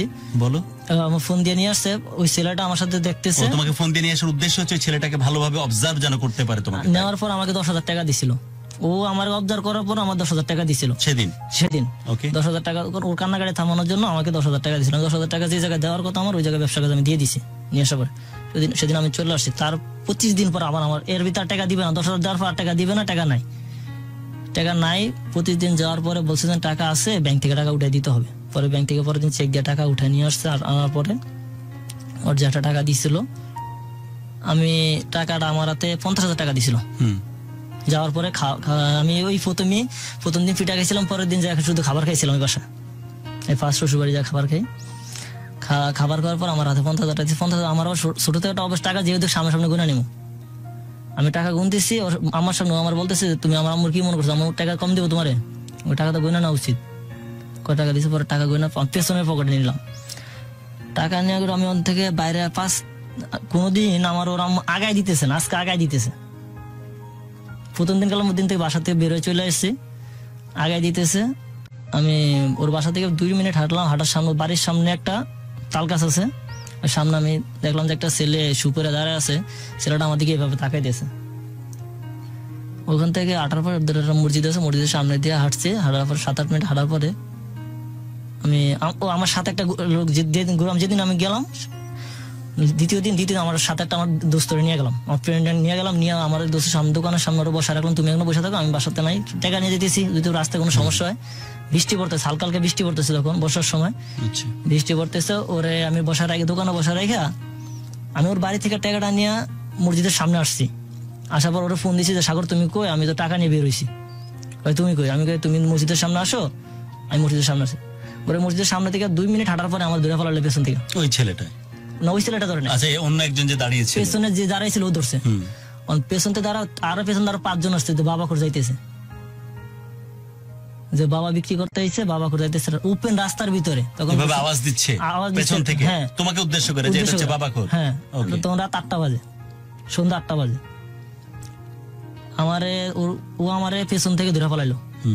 পেছন থেকে এভাবে ধরছে আমার গাড়ি থেকে, আমি যে এভাবে করতে পারি এভাবে করতে পারতেছি না। টোটাল আমারে ওখান থেকে 8 জন ধরছে। ধরার পরে আমাকে 8 জন টোটাল পেছন থেকে প্রি প্ল্যান একটা ব্যাপার। হ্যাঁ, একজন প্রথমে ডাকলো, তারপরে 8 জন ধরে ফেলছে। 8 জন ধরার পরে তোমাকে তখন বাবাখোর বানাইছে নাকি? জি, আমার সাথে বৈশা যে লোকটা পিঠা খাইছিল রুমের ভিতরে সামনে দিয়ে ছেলে। ও আচ্ছা আচ্ছা আচ্ছা। আমি কি আপনি এই জায়গা না, তুমি এই জায়গা না, ওই লোকে আমার মানে বুঝতে দেয় না। মানে ওই লোক হচ্ছে যে লোক তোমাকে ফলো করতেছিল, ফলো করছিল পিঠা খাওয়া অবস্থাতে। বুঝতে পারছি। ওই ছেলে আবার ওদেরকে বলতেছে চল নিয়ে চল, যে পিঠা খাইছে আমার সাথে, নিয়ে চল। আমি তাহলে ওই লিড দিচ্ছে পুরো গ্রুপটাকে। আমি কি আপনি এগুলো করাইছেন, চুপ থাক। পরে আমার নিয়ে গেছে, আমার তখন মারে নাই, আমাকে নিয়ে গেল কিভাবে, প্যাক ছিল, প্যাক দিয়ে চাচা নিয়ে গেছিল। তার মানে কি তোমার শ্বশুরবাড়ির লোকজন ইনভলভ থেকে কাজটা করাচ্ছে ওই ছেলেটাকে দিয়ে? আমি তো তখনও জানি না এই জিনিসটা। আমি বাগানে, আমার একটা বিশাল বড় এক বাঁশ বাগান ছিল, ওখানে নিয়ে গেছে রাতেই, তখন 8:20 বাজে। আমার হাতে 2টা ফোন ছিল, হাতে ব্যস্ত ছিল, ঘড়ি ছিল, মানি ব্যাগ ছিল, ওগুলো আগে নিয়ে নিছে, নিয়ে বাঁশ ভাঙতেছে আমার মারার জন্য।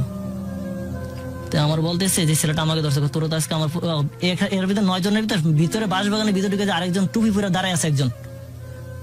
তোর তো প্রোগ্রাম ছিল, আজকে কথা ছিল তোর মাইরা ফেলানোর কথা, তোর তো সারা যাবে না। আমার ফোনটা নিয়ে সব বন্ধ করে ফেলাইছে। টুপি পরা ছিল, সেটা নিয়ে টোটাল 10 জন লোক ওই টুপি পরাটা লিড দিতেছে, 2 জন মিলা। টুপি পরার যে লোকটা বয়স্ক লোক, উনি মুরব্বী লোক, দাঁড়িয়ে ছিল। আর যে ছেলেটা আমার সাথে পিঠা খাইছে, 2 জনে মিলে লিড দিতেছে জিনিসটা। আমাকে বলতেছে কালকে তো আমি একটা মাইরা যে কবর দিয়ে রাখছি, দেখ কবর, আমরা তো এই এলাকা বাবাটা বা যা বিক্রি করা লাগে সব আমরা করি, ওরা কাউন্সিলর লোক। এই জায়গায় ওরা এই কথা বলার পর আমি কি বলবো, মানে আমি মনে মনে দোয়া পড়তেছি। আমি বলতেছি যে মনে একটা সাহস ছিল, ওরা যা বল আমি তাই করবো। তুমি তো বুঝছো যে তোমাকে হয়তো মেরে ফেলতেও পারে, মেরে ফেলার সম্ভাবনা বেশি। ওদের প্রথম কথাটাই ছিল টাকা কো, তার প্রথম উদ্দেশ্য, ছেলের উদ্দেশ্য ছিল টাকা কই, টাকা করে গেছো। তারাও জানে যে 50,000 টাকা তোমাকে দিয়েছে। টাকাটা পকেট থেকে বাই করে দিছে, টাকাটা আমার সামনে সে গুনে নিতেছে, একটা একটা করে মোবাইল, আমার মোবাইলে লাইট দিয়েছে, টাকা গুনতেছে, একটা একটা করে টাকা দেখছে যে 100টা নোটে আছে 50,000। আমি টাকা আমি সরা নেই, আমি বলতেছি টাকা আমি সরা নেই, টাকা গুনতেছে, টাকা গুনে পেছনের পকেটে টাকা রাখছে। আমারে নিয়ে আসলো ওখান থেকে, আমার একটা বাড়ি দিছিল লাঠি দিয়ে বাড়ার পর, তোর তো আজকে আমার প্রোগ্রাম ছিল মাইরা ফেলানোর জন্য, তুই এখন গাড়ি তুলবি, তোর সারা দিন এখন গাড়ি দুটো মায়ের বুলা যাবি, এই মেয়েরে বুলা যাবি, তোর প্রোগ্রাম ছিল তোর শ্বশুর বলছে তোর মায়েরা ফলানোর জন্য। তখন তো আমি তো অবাক, বললোটা কি, তোমার যে টাকা দিবা না তুমি বলতাম, তোমার আসার দরকার ছিল না এই জায়গায়। টাকা দিয়ে ওটা আবার মানুষজনকে দিয়ে মানুষজন নিয়ে যদি চিন্তাই করা এবং তোমাকে মেরে ফেলার জন্য বলা আমাদের হয়েছে। মেরে ফেলার কোনো পরিকল্পনা ছিল তো আমার বললেই তো আমি আসতাম, আর আমার তো ভয় ছিল না তাদের কাছে আসার জন্য। তারপর আমি যখন ওখান থেকে আমার কাছে ছাড়তেছে না, মানি ব্যাগটা সব রাখার পরে আমি নিয়ে আসছি, আমারে চেষ্টায় রাস্তা উঠেছে, রাস্তা উঠানোর পরে আমি একটা ভ্যান উঠাইছি, ভ্যান উঠে বলে চল। আমি কই যাবো, কই চল তোর আগাই দিয়ে আসি। তো এখন লঞ্চ উঠবি, লঞ্চ উঠে ডাইরেক্ট বরিশাল যাবি, কখনো যেন আমি তোরা না দেখি টাকা এই মেয়ের পেছনে ঘুরতে, মেয়ের তুই ডিস্টার্ব করস। আমি কো আমার ওয়াইফ, আমি ওরাও ডিস্টার্ব করলাম কিভাবে। ওখান থেকে আমার নিয়ে আসতে কথা কবি না, রাস্তার ভিতরে চিল্লাবি না। আমার সাথে যে ছেলেটা গেছে ও আমার খুঁজতেছে, ও পাইতেছে। কত রাত তখন? তখন রাত এটা ওদের সাথে আমার কত হয়েছে 1 ঘন্টা বাগানের ভিতরে, প্রায় 9:30 বাজে রাত্র। তো তুমি তো ভাবছিলে মনে হয় আজকে শেষ করে ফেলতেছে তোমাকে। আমার তো মনে হয়েছিল আমি ফ্রিডম চলে, তখন আমার 60 মিনিট যা আছে সব চিরা ফেলাইছিল। তোমার প্ল্যান তখন মানসিকভাবে নিয়ে নিয়েছো মেরে ফেলবে, মেরে ফেলাবে। আমি ওখান থেকে চলে আসছি, আসার পর আমার ভ্যান উঠেছে, ভ্যান ওঠার পর একটা দোকান, একটা শব্দ, ওই এলাকায় মোটামুটি 8টা বাজে সব দোকান বন্ধ। গ্রাম এলাকায় তাই, গ্রাম গাজীপুরে গ্রাম এলাকায় মোটামুটি 8টার পর দোকান সব বন্ধ থাকে। 9:30 বাজে একটা দোকান খোলা রাখছে, ওই দোকানের সামনে থেকে একটা লোক নামলো, যে আমার সাথে পিঠা খাইছে, ওই ভ্যান থেকে নামছে, ওর সাথে আরেকটা। আমার কথা হলো আমি চিনবো যেভাবে হোক, সাথে যে ছেলেটা আছে ওটা, ওর দিকে আমি তাকালাম, আমার এমন চর দিছিল গুরু, ওই জায়গায় আমি 10-15 মিনিট আমি কানে শুনিনি কোনো। চরটা দিছে কোথায়? ওইখানে? জি জি, আমার কানে এবং গালে লাগছিল, মুরব্বী মানুষ তো। 15 মিনিট তুমি কানে কিছু শোনোনি এত জোরে? হ্যাঁ, ওরা বলছে যে, পরে দেখেছি আমার মুখ দিয়ে রক্ত পড়তেছে, আমার ঠোঁট মুখ ফাইটা। পরে মারার পরে আমি চলে আসলাম, আমি কিছু বলি নাই। ওখান থেকে একটা ভ্যান নিলাম, ভ্যান নিয়ে ডাইরেক্ট ভ্যান নিয়ে আমি বাড়ি, আমার বাসায় চলে আসছি। আমার আম্মা তো আমার দিকে ফিটে বেড়ে গেল, আম্মায় কান্নাকাটি, বোনেরা কান্নাকাটি করতেছে। তুমি আমার কথা ওদের, আমি ওদেরকে বলে যাইনি যে আমি ওদেরকে গেলাম, সবাই কান্নাকাটি করতেছে। তাদের একটা ছিল যে আমি যে ওকে সাইডা দিয়ে এগুলো ভয়ভীতি দেওয়ানোর পরে আমার ওয়াইফরে জান, কারণ আমি তো জানতাম যে কোনো দোষ নাই, ও তো এগুলো করে না। তখন রাত 10:30 বাজে আমার ওয়াইফরে আমি ফোন দিছি যে লালা এগুলো হয়েছে। ও তো বিশ্বাস, ওর আম্মু যখন শুনছে যে আমার কাছ থেকে টাকা নিয়ে গেছে, আম্মু ফিটে বেড়ে গেছে ওর সামনে। আম্মুর যে নাটকটা ছিল, অভিনয় করতেছে, ও তো বিশ্বাস করতেছে না যে আমার কাছ থেকে টাকা, বিশ্বাস ছিল যে আমি টাকাটা মাইরা দিছি। আমার ওয়াইফের বিশ্বাস আমি টাকা মাইরা দিছি। তোমার বউ কি তাই ভাবছে? আমার ওয়াইফ এটাই ভাবছে যে আমি টাকা মারিছি, মিথ্যা করে বলতেছে যে ছিনতাই করছে, আসলে টাকাটা মেরে দিয়েছে। হ্যাঁ, টাকাটা আমি মেরে, আমার সাথে মা যে লোক দিয়ে টাকাটা ছিনতাই করাইছে এটা আমার সাথে যে ছেলে গেছে, ছেলে আর আমি মিলে টাকা মেরে দিয়েছি, আমি ব্যবসা করব না, টাকা 2000 টাকা আমি পাবো। আর এর আগে বহু টাকা আমি নিয়ে, মাকে অবিশ্বাস করতেছে না, তোমাকে অবিশ্বাস করছে। ওর আম্মু তো কান্নাকাটি করে কয় তুমি এখন আসো, তুমি যে অবস্থায় বাড়ি গেছো তোমার 7টা উঠেছি, নিয়ে আসো। আমি আবার মারবার জন্য ওই জায়গায় ও তো নিলে মারি ফেলাইবো। আমি ওখান থেকে চলে আসার পরে ওরে এক তো ফোন দিলাম, ওরে আমি একবার বিশ্বাস করাতে পারলাম না যে টাকাটা আমি নিয়ে নেই। আমাকে 3 দিন পর আমি বলছিলাম না, আমার যে দোকানের সামনে মারছে, দোকানদারের কাছে তুমি আসো, আমি প্রমাণ করে দিতাম। দোকানদারও তো আমার অস্বীকার করতে পারবো না। ওরে 4 দিন পর তুমি আমার এলাকায় আসছিল, লালে আসছিল এলাকায়, আইসা কয় তুমি চলো, দোকানদার আমার প্রমাণ করে। ওর বাপের জন বলছিল যে ওদিনকে পিঠা খাইছিল, ও নাকি মিজানরে মারছে। কয় না, ওই ছেলে কাজ করতে পারে না, ওই ছেলে করেছি না নাকি। আমার কথা ওরা বিশ্বাস করতেছে না, ও মারছে। পরে 4 দিন পর আমি, ওর একটা চাস্তো ভাই ছিল, চাস্তো ভাইয়ের শোয়া, তাহলে আমি ওর চাস্তো, আমার যে দোস্ত আমার মারছিল, আমি দোস্ত নিয়ে গেছিলাম, দোস্তের সবাই দোকানের সামনে আসছি। আসার পর দোকানদারে বলছে যে হ্যাঁ আপনার এই চাস্তো ভাই 2টা ছিল, 2টা ওর ওনাকে মারছে। কথা কিন্তু ক্লিয়ার। ওই এলাকারই দোকানদার, ওই দোকানদার বলছে হ্যাঁ তো আপনার চাস্তো ভাইরে মারছিল। মারার পর তো একটা কথা বলে না আমার সাথে, ওখানে না বললে বাড়ি গেছে। বাড়ি যাওয়ার পর ওই দিন আমার সাথে কথা বলে নাই। পরের দিন আমার টোটালি আসলে ও আমার বলে তুমি কি এখন আমার নিবা না আমার বাড়ি থেকে? আমি আমার তো সমস্যা না তোমাকে নিতে, আমি তো তোমার সারা দেওয়ার জন্য বিয়ে করিনি। সারলে প্রথমে সারা দিতাম, সারা দেওয়ার জন্য বিয়ে করিনি। আমি ওকে নিয়ে বাড়ি আসছে, আমার বাড়ি আসা আম্মায় আমার উঠতে দিবে না, ওর বাড়ি কোনো সন্তানের মাই উঠতে দিবে না। তোমাকে মেরে ফেলার প্ল্যান, যেমনটা তুমি বলতেছো, ব্যাপার যদি তাই হয়ে থাকে, তোমাকে মেরে ফেলার plan, it's a big thing. কোন বাবা মা এটাকে হজম করতে পারে? গুরুজনের সাথে যেদিন আমার মার্চের পরের দিন যাই থানা জিটি করছি ওদের নামে।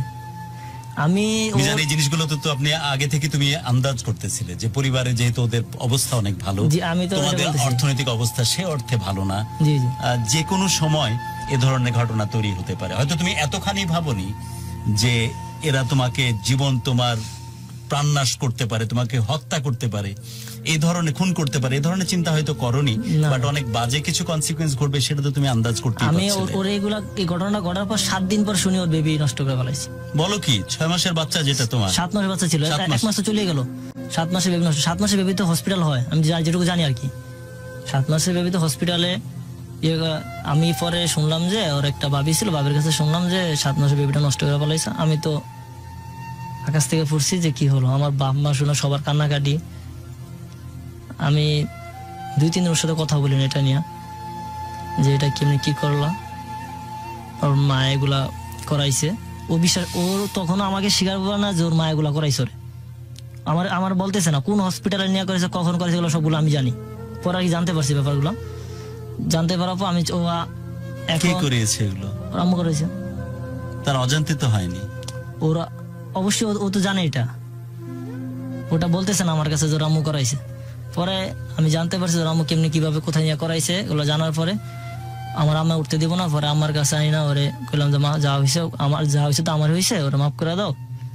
হ্যাঁ, ওরে নিয়ে আসছি। এখন ওঠার পরে বাসা আসছে, আসার পরে তার 10 থেকে 1 মাস পর আমি তারে বিশ্বাস করাইতে পারতাছি না যে টাকাটা আমি নেই। তাও বলতেছে টাকাটা আমি নিছি, ওগুলা তাকে প্রমাণ দেওয়ার পরও। আমরা এখনই কিছু অল্প সময়ের মধ্যে যাবো একটা বিরতিতে, কিন্তু একটা জিনিস সত্যি দারুণভাবে কষ্ট দিচ্ছে মিজান। জিনিসটা হচ্ছে যে সন্তানের পৃথিবীতে আসার কথা ছিল তাকে আসতে দেওয়া হলো না। কিন্তু 7 মাস বয়সী একটা, তখন বাচ্চাটা পরিপূর্ণ রূপ নিয়ে নাই, কিন্তু তোমাদের কথোপকথন, তোমাদের কমিউনিকেশন, অনেক কিছু সে মায়ের পেটে থেকে তখন রিলেট করতে শুরু করে দেয়। সে অনুভব করা শুরু করে দেয় যে আমার মা এই কথাটা বলতেছে, এই কাজটা করতেছে। জি জি। তুমি যদি তোমার সামনে, তোমার প্রিয়তমা স্ত্রীর সামনে কোনো কথা বলো, সে তোমার ছেলে কিন্তু ভেতর থেকে বা মেয়ে ও পেটের ভেতর থেকে কিন্তু কানেক্ট করতেছে যে এটা আমার বাবা, আমার বাবার কণ্ঠস্বর, এটা আমার মা। তো তোমাদের ওরসে জন্ম নেওয়া একটা সন্তান, তাকে পৃথিবীর মুখ দেখতে দিলে না। এর চাইতে কষ্টের আর কি হতে পারে? তোমাকে মারা ধরা করলো, তোমারে 50,000 টাকা চিটার ভাবলো, তোমার মা বাপের যে গল্প তুমি বলতেছো, it doesn't make any sense, কিচ্ছু মানে রাখে না। বাট এই যে ব্যাপারটা, পৃথিবীতে তোমার কাছে তোমার হাত ধরে যে সন্তান পৃথিবীতে আসবে মিজান, এর চাইতে ইম্পর্টেন্ট কিছু আছে বলো তো?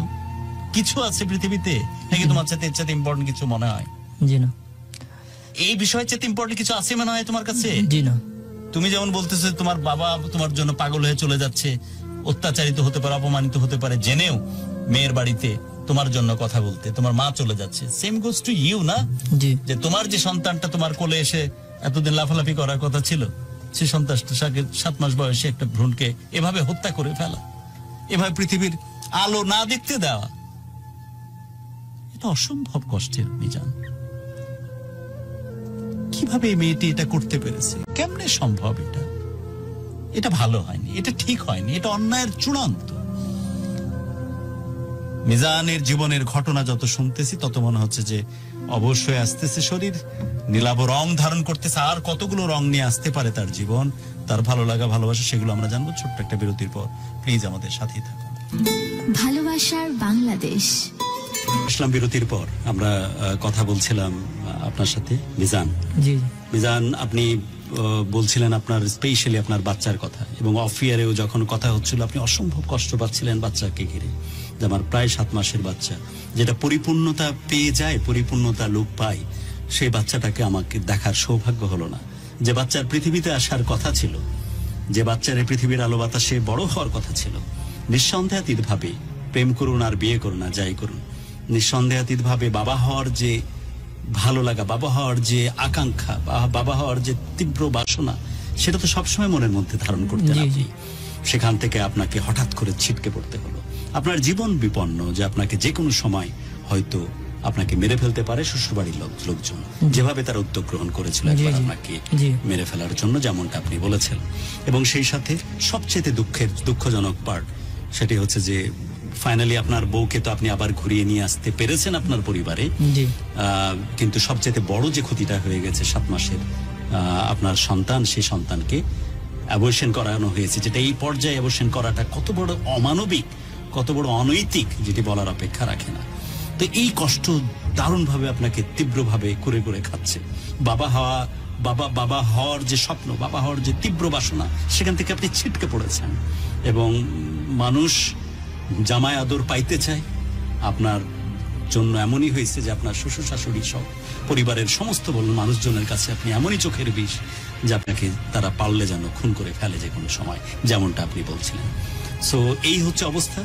আমরা যখন কাউকে ভালোবাসি, কাউকে নিয়ে স্বপ্ন দেখি, দারুণ করে পৃথিবীটাকে সুন্দর করে সাজানোর স্বপ্ন দেখি, সেই পৃথিবী জুড়ে থাকে আমাদের সন্তানেরা, আমাদের ছেলে, আমাদের মেয়ে। তারাই যদি নিরাপদ না হয় এবং ওই ব্যক্তি মানুষটাই যদি নিরাপদ না হয়, এই সম্পর্ক কতটুকু আমাদের কাছে ইম্পর্টেন্ট, এই সম্পর্কটা আসলে কতটুকু বাস্তব জীবনে আমাদের কাছে কতটুকু গুরুত্ব বহন করে, সেগুলোই আমরা বুঝবার চেষ্টা করব।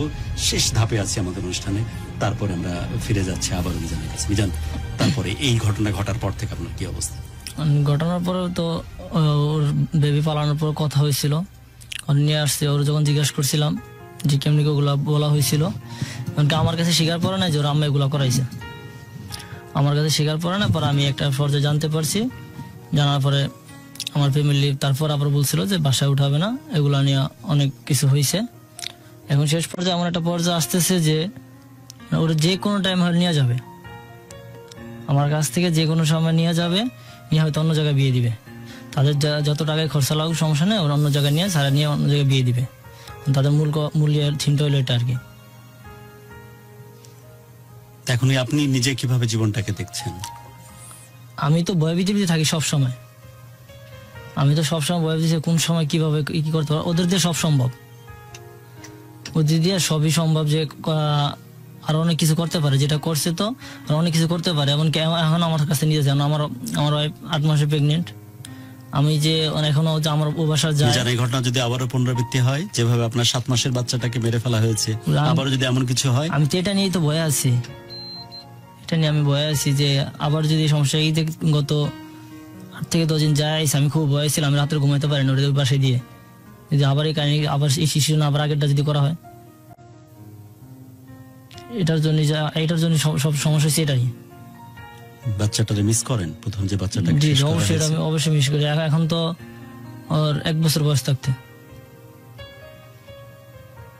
ভাবা যায় যে আপনি আপনার সন্তান, যে সন্তানের বাবা আপনি, তাকে কেউ খুন করতেছে, গলা টিপে হত্যা করতেছে। মিজান, এই ভালোবাসা, প্রেম, বিয়ের সমস্ত কিছু অর্থহীন হয়ে যায় এখানে। যে কোনো মানুষের কাছে স্বপ্নে আলো ধরনের সবসময় হয়তো হাতছানি দিয়ে ডাকার কথা সে সন্তানের, যে বাবা আমি পৃথিবীতে আসতে পারলাম না, আমার কি দোষ ছিল? তোমরা প্রেম করেছো, তোমরা ভালোবেসেছো, তোমরা বিয়ে করেছো, দোষটা আমার কোথায়? আমি কেন পৃথিবীর আলো বাতাসে বড় হতে পারলাম না? এই অপরাধ বোধ, এই রিগ্রেট, এই দীর্ঘ নিঃশ্বাস, এই আপনার এই অসম্পূর্ণতা আপনাকে নিঃসন্দেহে কষ্ট দেয়। মিজান, জি অবশ্যই।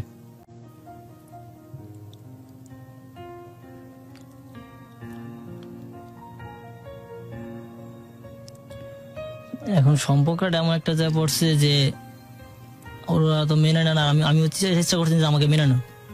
তার মেয়ে আসছে, তার মেয়ে যায় বাসা যা আসে, ওটা নিয়ে আমার কোনো সমস্যা নেই। কিন্তু এই বাসায় এখন বর্তমানে বেবি আছে, এখন ও প্রেগনেন্ট। এখন যে বাসায়, যে বাসায় গেল তো আমার কোনো সিকিউরিটি নেই যে বাসায় যদি আবার যে পুনরাবৃত্তি যে ঘটনা না হয়, মানে এটা যে আবার হবে না, যেটা তো কোনো তো ইয়া নেই। এই ঘটনা তো আবার হইতে পারে।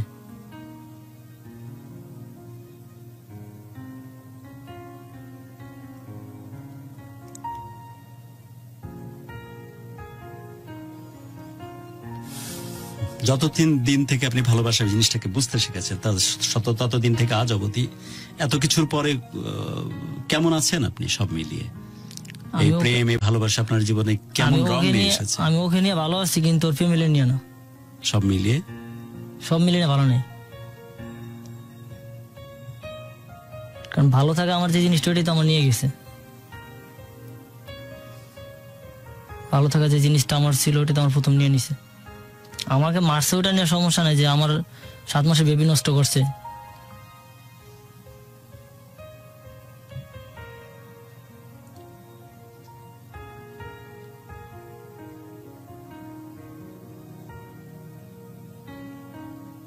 কোন মা কি পারে কোন সন্তান নষ্ট করার জন্য?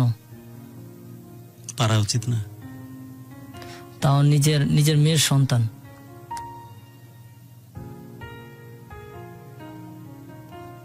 অফকোর্স সেই মেয়ের মা যেমন পারা উচিত হয়নি, মায়েরও তো পারার কথা না। তাকে তো এই সিস্টেম করে পালাইছে, ওই বাসায় গেলে সবই সম্ভব।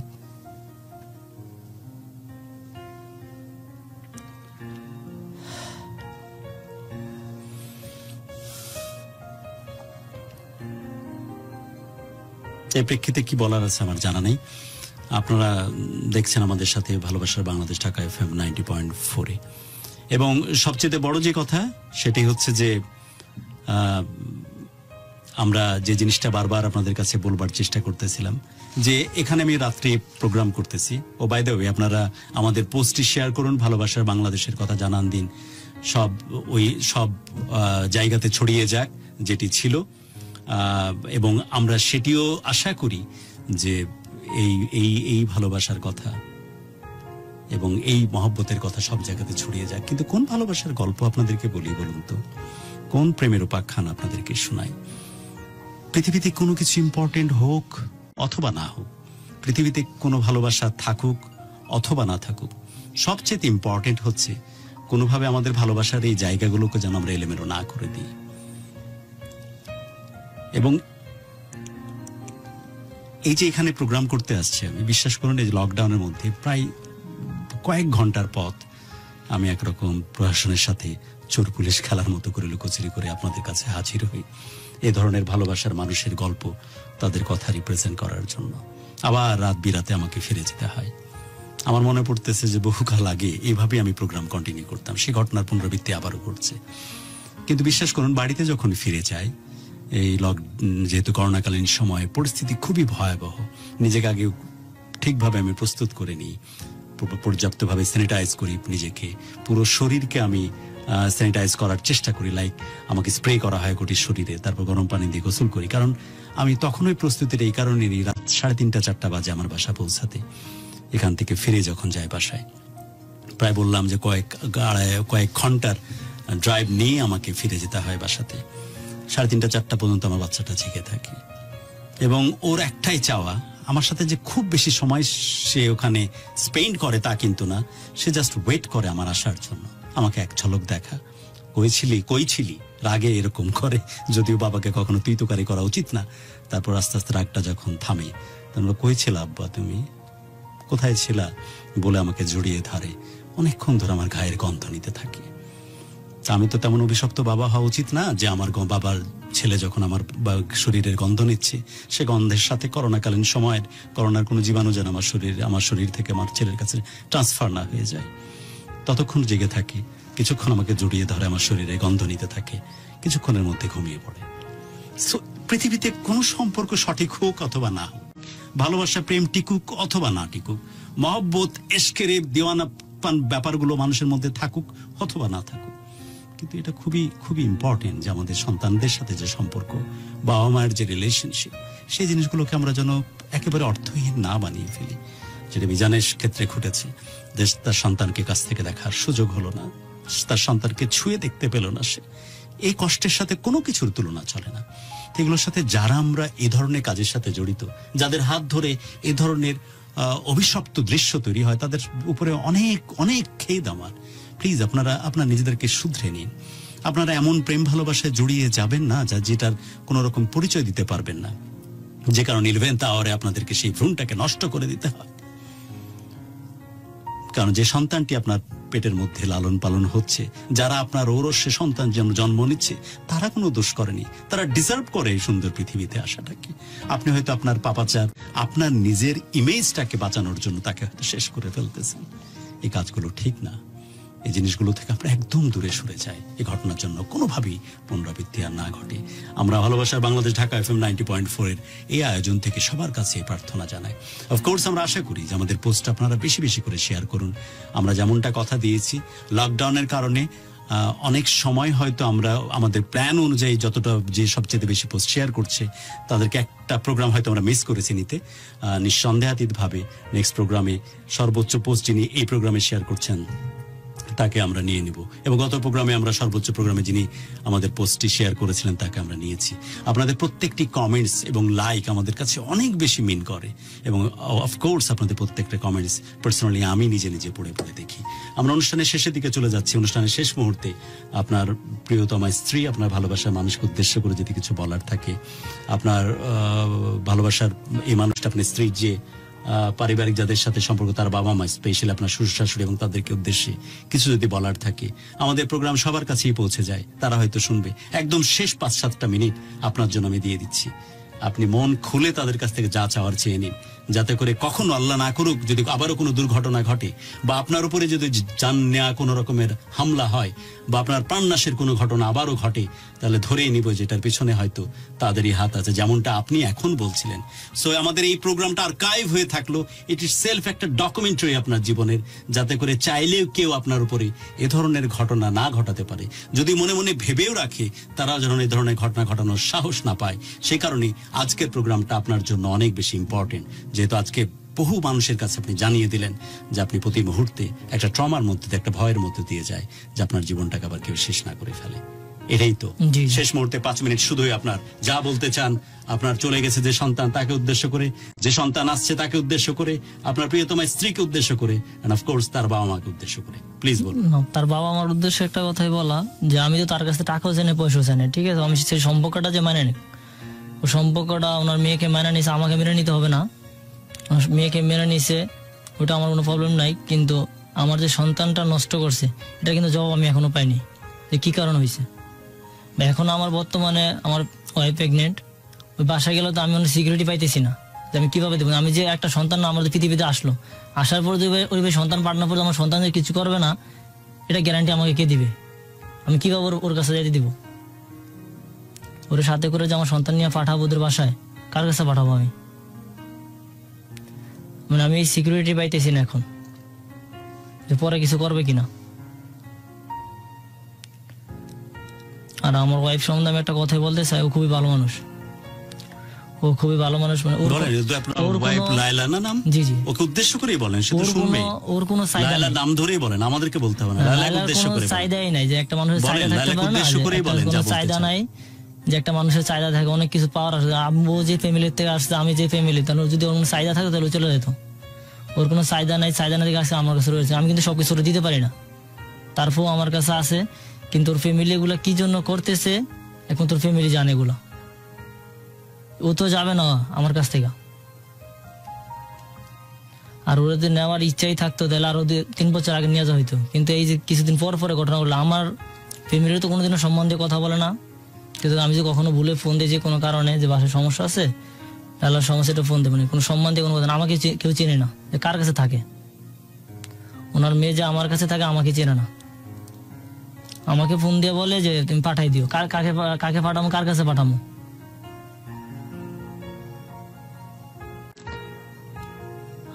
আমার বর্তমানে যে অবস্থা চলতে, আমার জীবনে কোনো সিকিউরিটি নাই, যে আমার ঘরে যে কোনো সময় যে কোনো কিছু করে ফেলাতে পারে।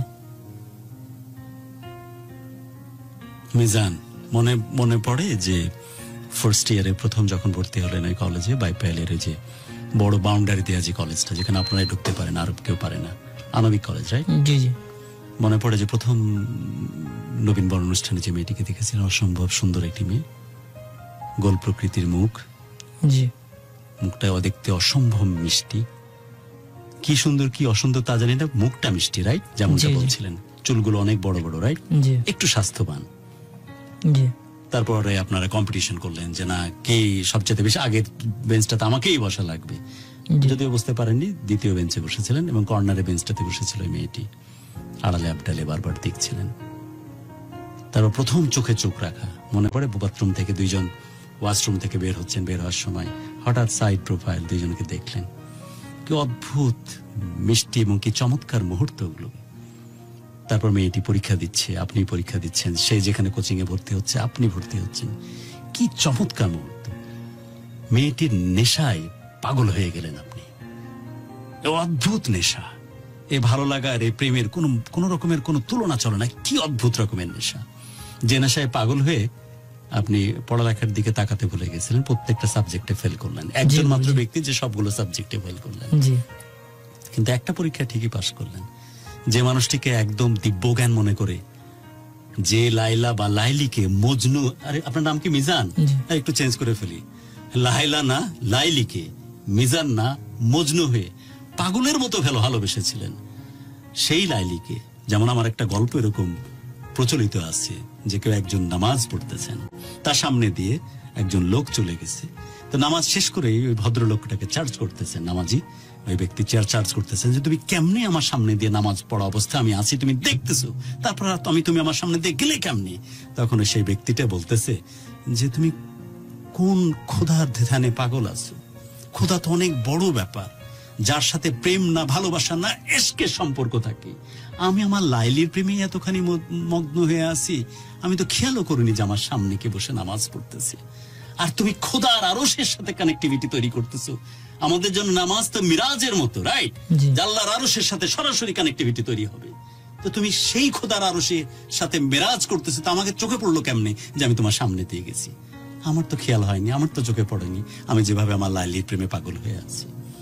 তো তুমি মিজান না, তুমি মজনু, আসলে লাইলা না লাইলির প্রেমে পাগল হয়েছিলে। এটা সত্যি, ওই সময় যে ভালো লাগা তুমি নিয়েছো, ওই সময় মহব্বতের যে উষ্ণ ভালো লাগা তোমাকে আবিষ্ট করে রেখেছে, ওই যে সিঙ্গাড়া নিয়ে এসে দিল, তুমি খাচ্ছ আর মেয়েটি হো হো করে হাসতেছে, ওই তৃপ্তির কাছে পৃথিবীর কোনো তৃপ্তি চলে? জি না। এত তৃপ্তি, এত স্মৃতি, এত ভালো লাগা। যদিও তুমি জানতে যে তোমার পরিবার ওই মেয়েদের পরিবারের তুলনায় একেবারেই পেছানো, তোমাকে সারা জীবনে মেনে নিবে না, তাই তুমি পালিয়ে বেড়াচ্ছিলে বিয়ে থেকে, ফাইনালি তুমি বিয়েটা করলে। কিন্তু এত স্মৃতি, এত ভালো লাগা, এত ঐশ্বর্য প্রেমের, কিন্তু জীবনের শেষ দিকে এই ক্যালকুলেশনের কাছাকাছি এসে তোমার কি মনে হয়, তুমি কি ঠিক করেছো নাকি ভুল করেছো? সবকিছু করতে গেলে আমি এটা ভুলই হয়েছে, আমার ঠিক হয় না। আমি যদি ঠিকই তাহলে প্রথম থেকে আমি ওর সাথে থাকতাম। এখন কি ওই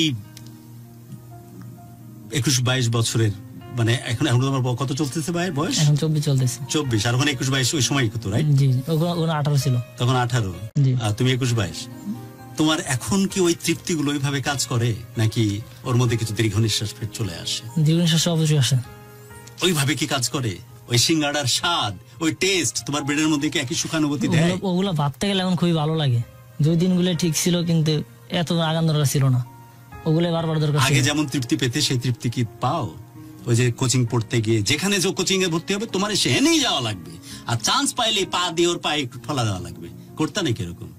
করতা তো বটে, অবশ্যই তো হয়তো, অবশ্যই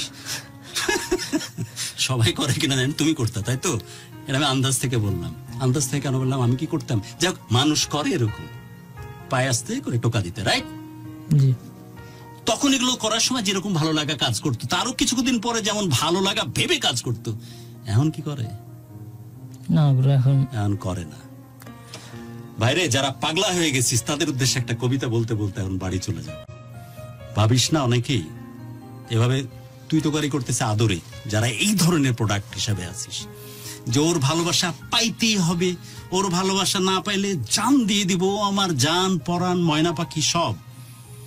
ধর ভাই, তুই পেয়ে গেলি, কে জানে যে কবে মিজানের মতোই এই পরিস্থিতিগুলো ভাই তোর লাইফে ওয়েট করতেছে।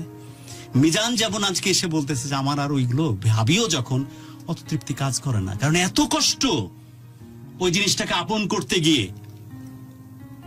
সন্তান আমার কোল পর্যন্ত আসতে পারছে না, তার আগে পেটে মারা যাচ্ছে, মেরে ফেলা হচ্ছে তাকে।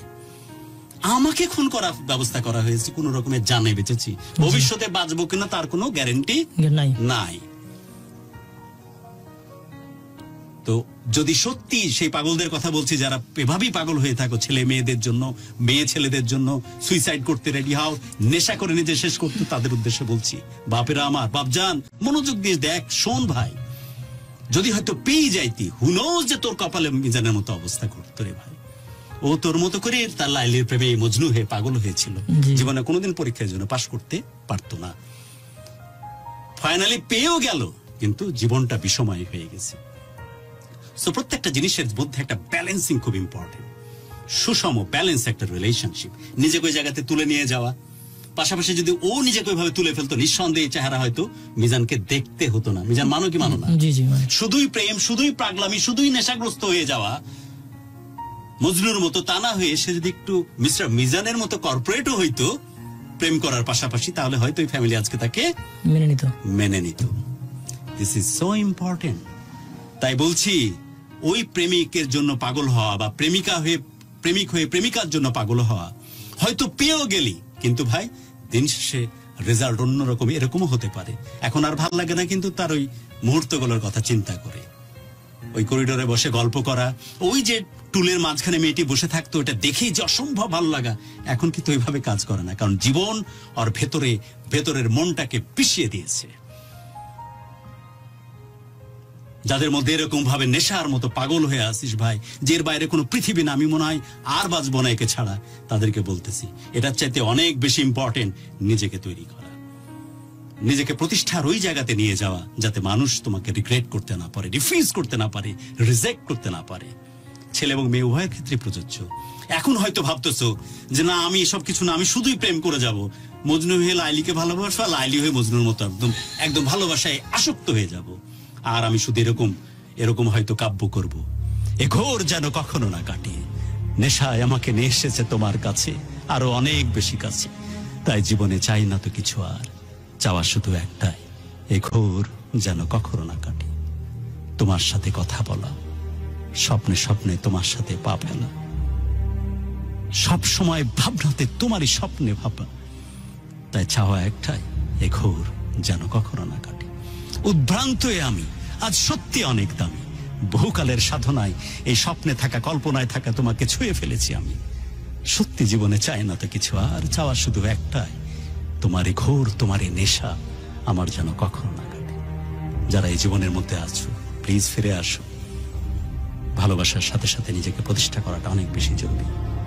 পৃথিবীর বাস্তবতা এমন একটা জায়গাতে তোমাকে নিয়ে আসবে, তখন লায়লা হয়েই থাকবে, আর মজনুর জায়গাতে নরমাল মিজান হয়ে বিচ্ছেদের এক জীবন বেছে নেবে, যেখানে ভালোবাসার ওই আগের ভালো লাগা কোনোভাবেই তাকে আর কাজে দিবে না। সবার জন্য অনেক দোয়া, অনেক শুভকামনা। প্রত্যেকটি প্রাণ ভরে উঠুক ভালো লাগা নিয়ে, আর প্রত্যেকটি হৃদয় শাসিত হোক শুধুই ভালোবাসা দিয়ে। মিজানের জন্য অনেক দোয়া, সে ঘুরে দাঁড়ায়। আমাদের আর্কাইভে থাকলো মিজানের পুরো জীবনের ডকুমেন্টারি। মিজানের জীবনে যদি অনাকাঙ্ক্ষিত কিছু ঘটেই, আমরা ধরেই নিব যে ছেলেটি যেটা আশঙ্কা করেছিল তার সাথে সম্পর্ক থাকলেও থাকতে পারে। ওকে মিজান, বাট চেষ্টা করো তোমার সন্তান, তোমার বউ, তারপরে মিনিমাম আঁচ না আসে স্বামী হিসেবে এবং বাবা হিসেবে তোমার নৈতিক দায়িত্ব। রাইট? ওকে, সবার জন্য অনেক দোয়া। সবাই ভালো থাকুন, করোনাকালীন সময়ে সাবধানে থাকুন, নির্দিষ্ট ডিস্টেন্সিং ম্যানেজ করে চলুন, এবং অফকোর্স সবাই জীবনটাকে অনেক বড় করে বাঁচুন। আজকের মতো বিদায় নিচ্ছি।